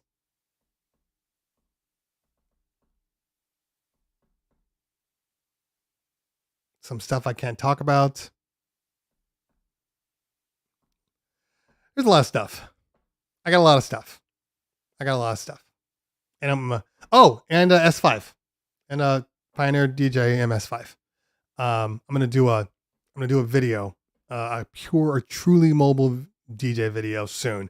I'm working some stuff out with Stanton, for another turntable. So should be a fun video. Okay. Matt Ames, go to the club, bar, and study. Go to NBA game and study. Go to the parties and study. Ask some DJs about shadowing. Yeah, maybe in exchange for helping you carry speakers. So every DJ that works for me, they don't get to work until they've shadowed several times. And then it starts out with them shadowing, just watching several weeks. And then they will get a one set of the night, and then they'll have a DJ monitoring them the whole time as they DJ throughout the entire party. When they end up finally DJing on their own, the MC that's with them is like 100% seasoned. That way, if they do make mistakes on the job, the MC can cover for them because, they don't need that much hand holding. Yeah, you got to do that, guys. You got to do that. It's very important. Very, very important that that you put people in positions to succeed. I mean, that's really it. You want a company that works. You want a company that is growing. Put people in positions to succeed. Okay. Don Rafa, how easy will it be to sell old controllers once new controllers come out post NAMM? Thinking about selling my 1000 SRT. Well, I will say this. There's a lot of people that still love the SRT. And as you've seen, the price hasn't gone down because it's still a hard sell. I have several SRTs and still love them, even though I don't personally use them because I use my Rev 7. Oh, Rev 7 too. Forgot about that. I still have them and they still work and I still keep them in the event that I need something super light or if I'm traveling. I'll take my 1000 over the Rev 7. So it just depends. If you're asking whether or not you can sell your 1000 SRT at full value, I mean, full value is relative. Who knows? I would say the SRT will make a very good backup for any system you have. I think people sell their equipment and then they just replace it with a new equipment. It's not like a phone, where you sell your phone and then you buy a new phone and this is your daily driver and this is what you use. It's not like that because if your phone dies, it's on you. It's not the end of the world. If your hardware dies on a party and you don't have a backup, that's on you. So I tell people, if you can, keep that 1000, keep whatever you're using because you might need it. Something might go wrong and you need it. That's all I'm going to say because I know the question you were asking, but I'm not going to answer that question.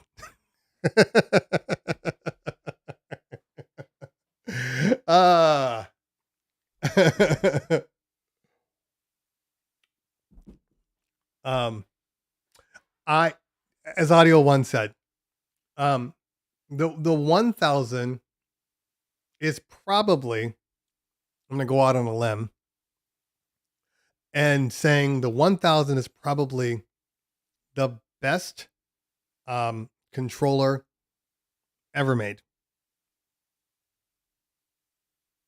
I'm just saying. No, and I'm not saying that the Rev 7 isn't the best controller for me.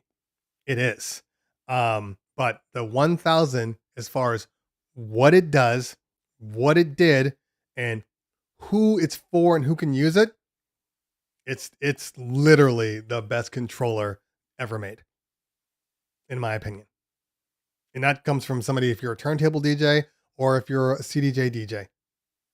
You know, the one thing, um, the one thing for me that I just can't stand is the 900 effects style. That's it. You know, I'm just not a fan of the strip, but that's a small thing. Small thing. Pablo says he has a better chance of selling this SRT than me selling my DDJ SX. So somebody asked me that question on I think it was the Opus Quad video. It might have been an Instagram, and they said, what do you do with all your old gear? How do you sell it? And I said, they're asking ways to sell their gear, and I'm like, you don't sell it, you give it away, because most of the time, if something is truly obsolete, you're not going to make any money off of it. So it's better to keep it as a backup or just give it away and make somebody happy. I mean,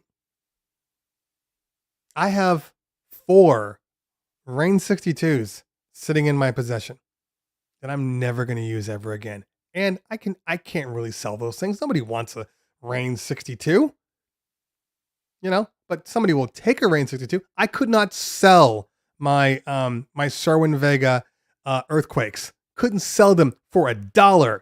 Nobody wanted them. I was giving out amp racks, QSC 2450s and 4050s. Like, these are like some serious amplifiers, full systems with cases and JBL passive MRXs, full case, all the cords. Oh God, crossover in there. I had the what's the crossover? What is that crossover? The jam rack, drive rack, the drive rack. They all had drive racks. I gave them everything. Nobody wanted to buy them. Perfectly working. I ended up giving them away.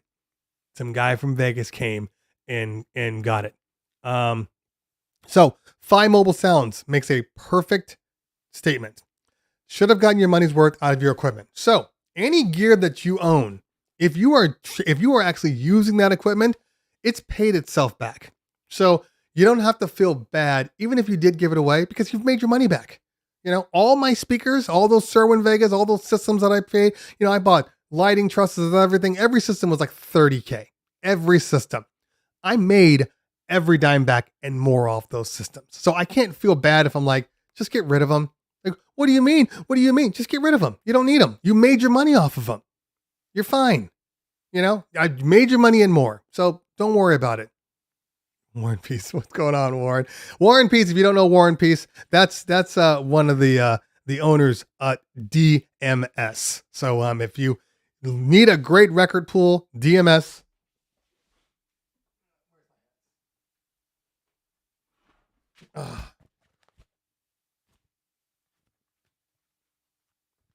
DMS is a one-stop shop for all of your digital pool, record pool needs.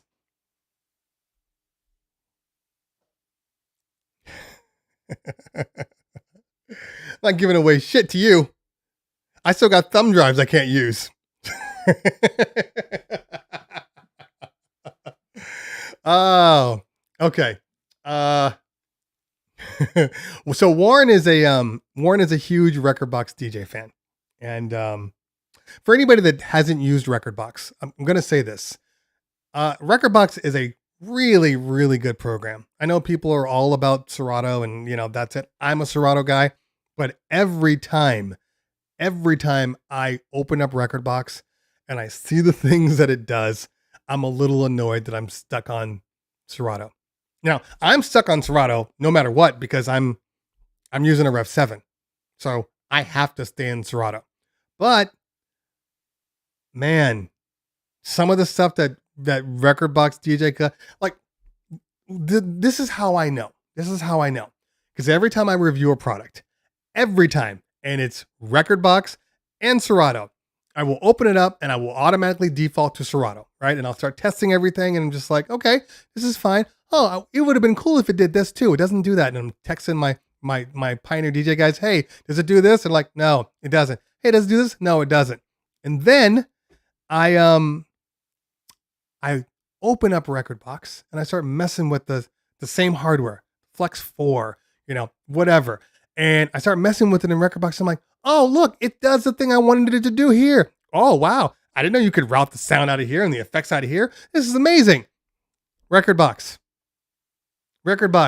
has simultaneous streaming. Rekordbox has recommendations. Rekordbox has a lighting show built into the system. It's all there. It is all there.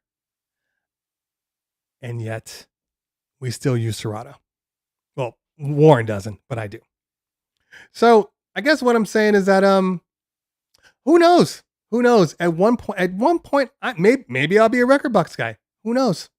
There's always gear on the horizon, and there's gear coming out, and some of the stuff that the gear does.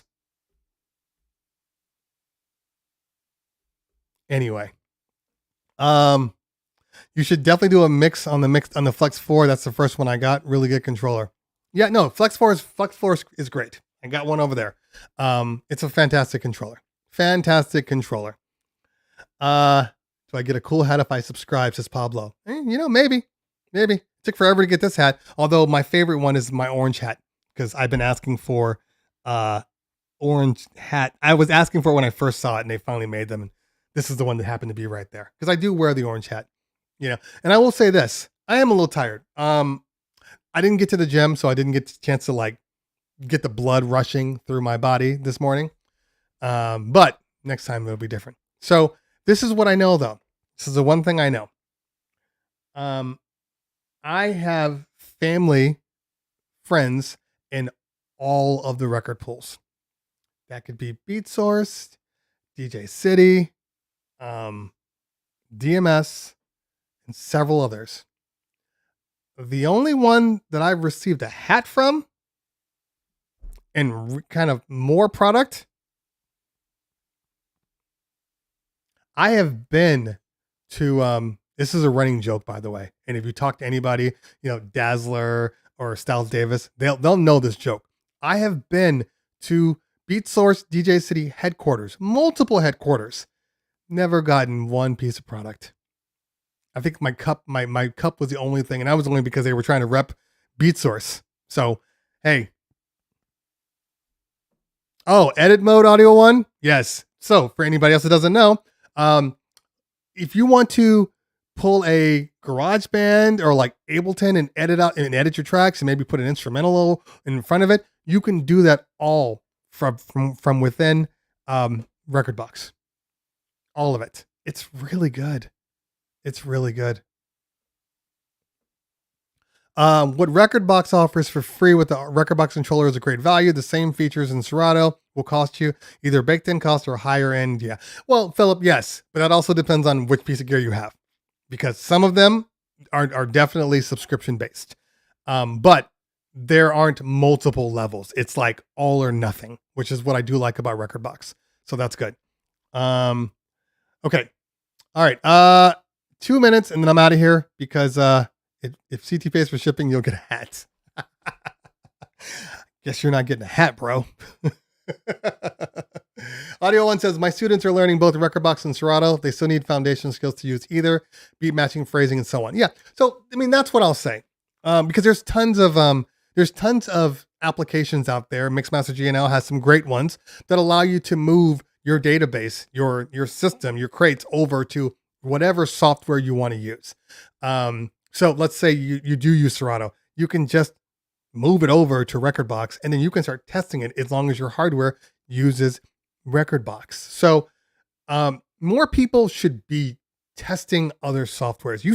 Everybody should have a backup piece of software regardless. You should have either a virtual DJ or an algorithm DJ in the event that, okay, perfect example. I was DJing at a bar mitzvah, and I've done this twice now. Don't know why. Oh, I think I had another bag. And I thought my gear was in the bag and it wasn't. So to make a long story short, I had left my controller. And it was a lot of stuff in my car. I didn't need anything, so I didn't even bring my backup. It was dumb of me. Just called my guy, because he was close by. Went and picked up a Rev 7 from him. Happened to be like a prototype because he works for Pioneer and that's his job. Anyway, so I'm DJing with it using Serato and everything's fine. And all of a sudden, out of the blue, it was like I don't know, 45 minutes into the party, maybe an hour into the party. All of a sudden, something's wrong. I don't know what's wrong, but nothing's working. The sound is weird. Everything's coming off weird, right? But I was in the middle of a set, so I couldn't just shut down and then start back up again. So after we got through with the set, we had a video montage. I reset it, still was causing a problem. I ended up going to Algorithm DJ. For whatever reason, Serato wasn't communicating properly with the gear. Algorithm DJ was. You see what I'm saying? So you gotta be able to have backups, and of course, hardware backups are obviously typically the best, but software backups too. You know, or as Keith said, at least your phone, you know, or your iPad. You gotta be able to have these things. They work. Backups are important. I don't know. Ever since I never had a problem with backups until I started doing YouTube, and then all of a sudden, like, backups are a thing, you know. So I always bring. I say always until I don't. Denon Prime Go is always sitting in my truck, and every time I've forgotten it is when I've had problems. You know how it works? It's like car insurance. You know, you don't. It's all good. It's all well and good until you stop it, and then you get into an accident. Same thing. You had a BPM Supreme hat. BPM Supreme is a whole nother animal. Okay. Audio One says I'm not Audio One. Miss Max G already made a similar tool for iTunes Music.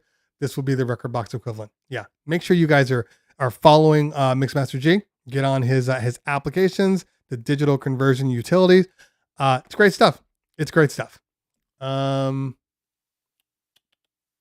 When you wear the DMS hat, you become an amazing DJ. Oh, if only that were true. If only. Okay. And previous versions of your software in case you need to roll back.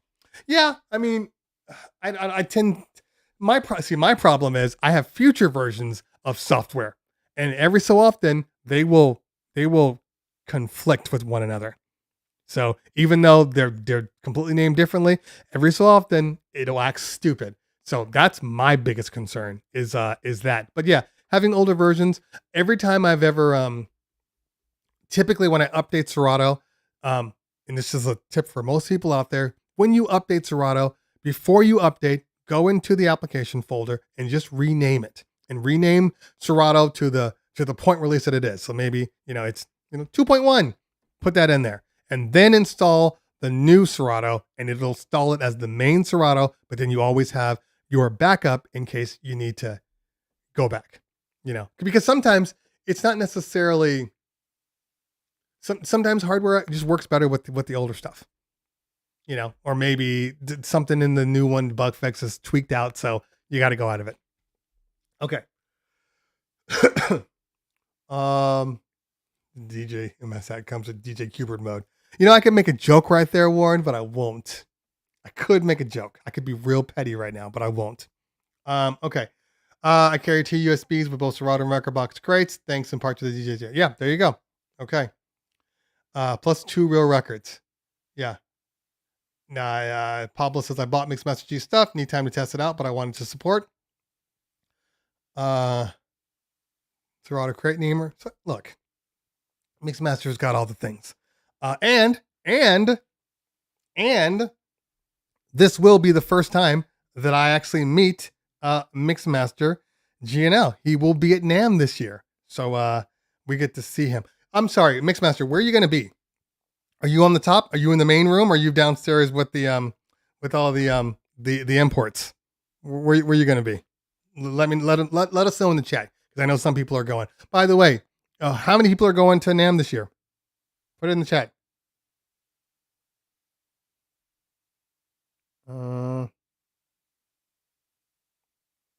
That's interesting.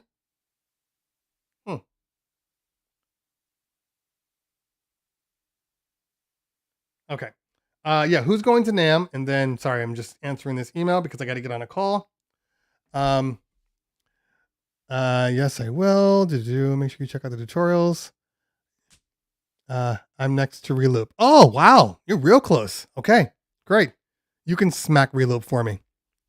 I'll be there with DMS. Are you going, Warren? We got to get together. We got to get together if you are.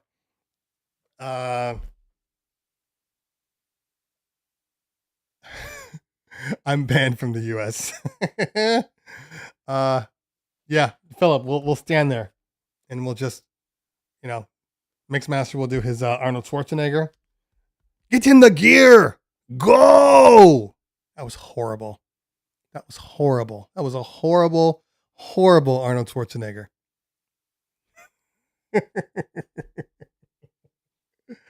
Oh man, Warren, if you want to, so my kids are actually performing, not there, but they have a dance convention, literally a block down. So I was already going to be there, strangely enough. But if you ever want to see Isaiah tap dance live, I'll give you his time if you want to stop by and watch it. It's a block down the road. Anyway, okay. It is 1:16 and I have a 1:15 call. So that means, everybody, I'm going to be getting off. Pause.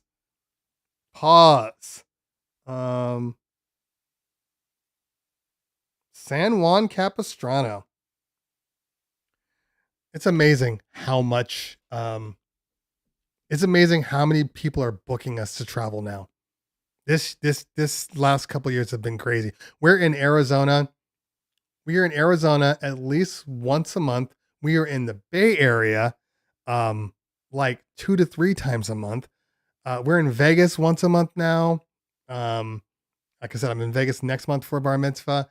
I'm in Seattle for a wedding. I'm in Montana for a wedding. Like, it's crazy. It is crazy. Anyway, get one of my famous vinyl cup coasters. There you go. Perfect. I will. Okay. That's it, guys. Just get to this. I will, Warren. I will. But I do have to go. Can't let these clients wait. They're the ones that actually, pay me the money that allows me to do this. But don't forget to hit that join button below. All right, y'all. We will see you soon. Enjoy your day. If you haven't noticed, I've been on Twitch more because I am testing gear. However, this next Twitch show, I will be testing gear, but I can't show the gear. But you'll be able to see my head and my torso. But you can't see the gear. But I will be testing, which might be tonight. Anyway, have a great day, everybody. We'll see you soon. Make sure you follow me on Instagram. That's where I'm posting daily. I'll see you soon. Peace out.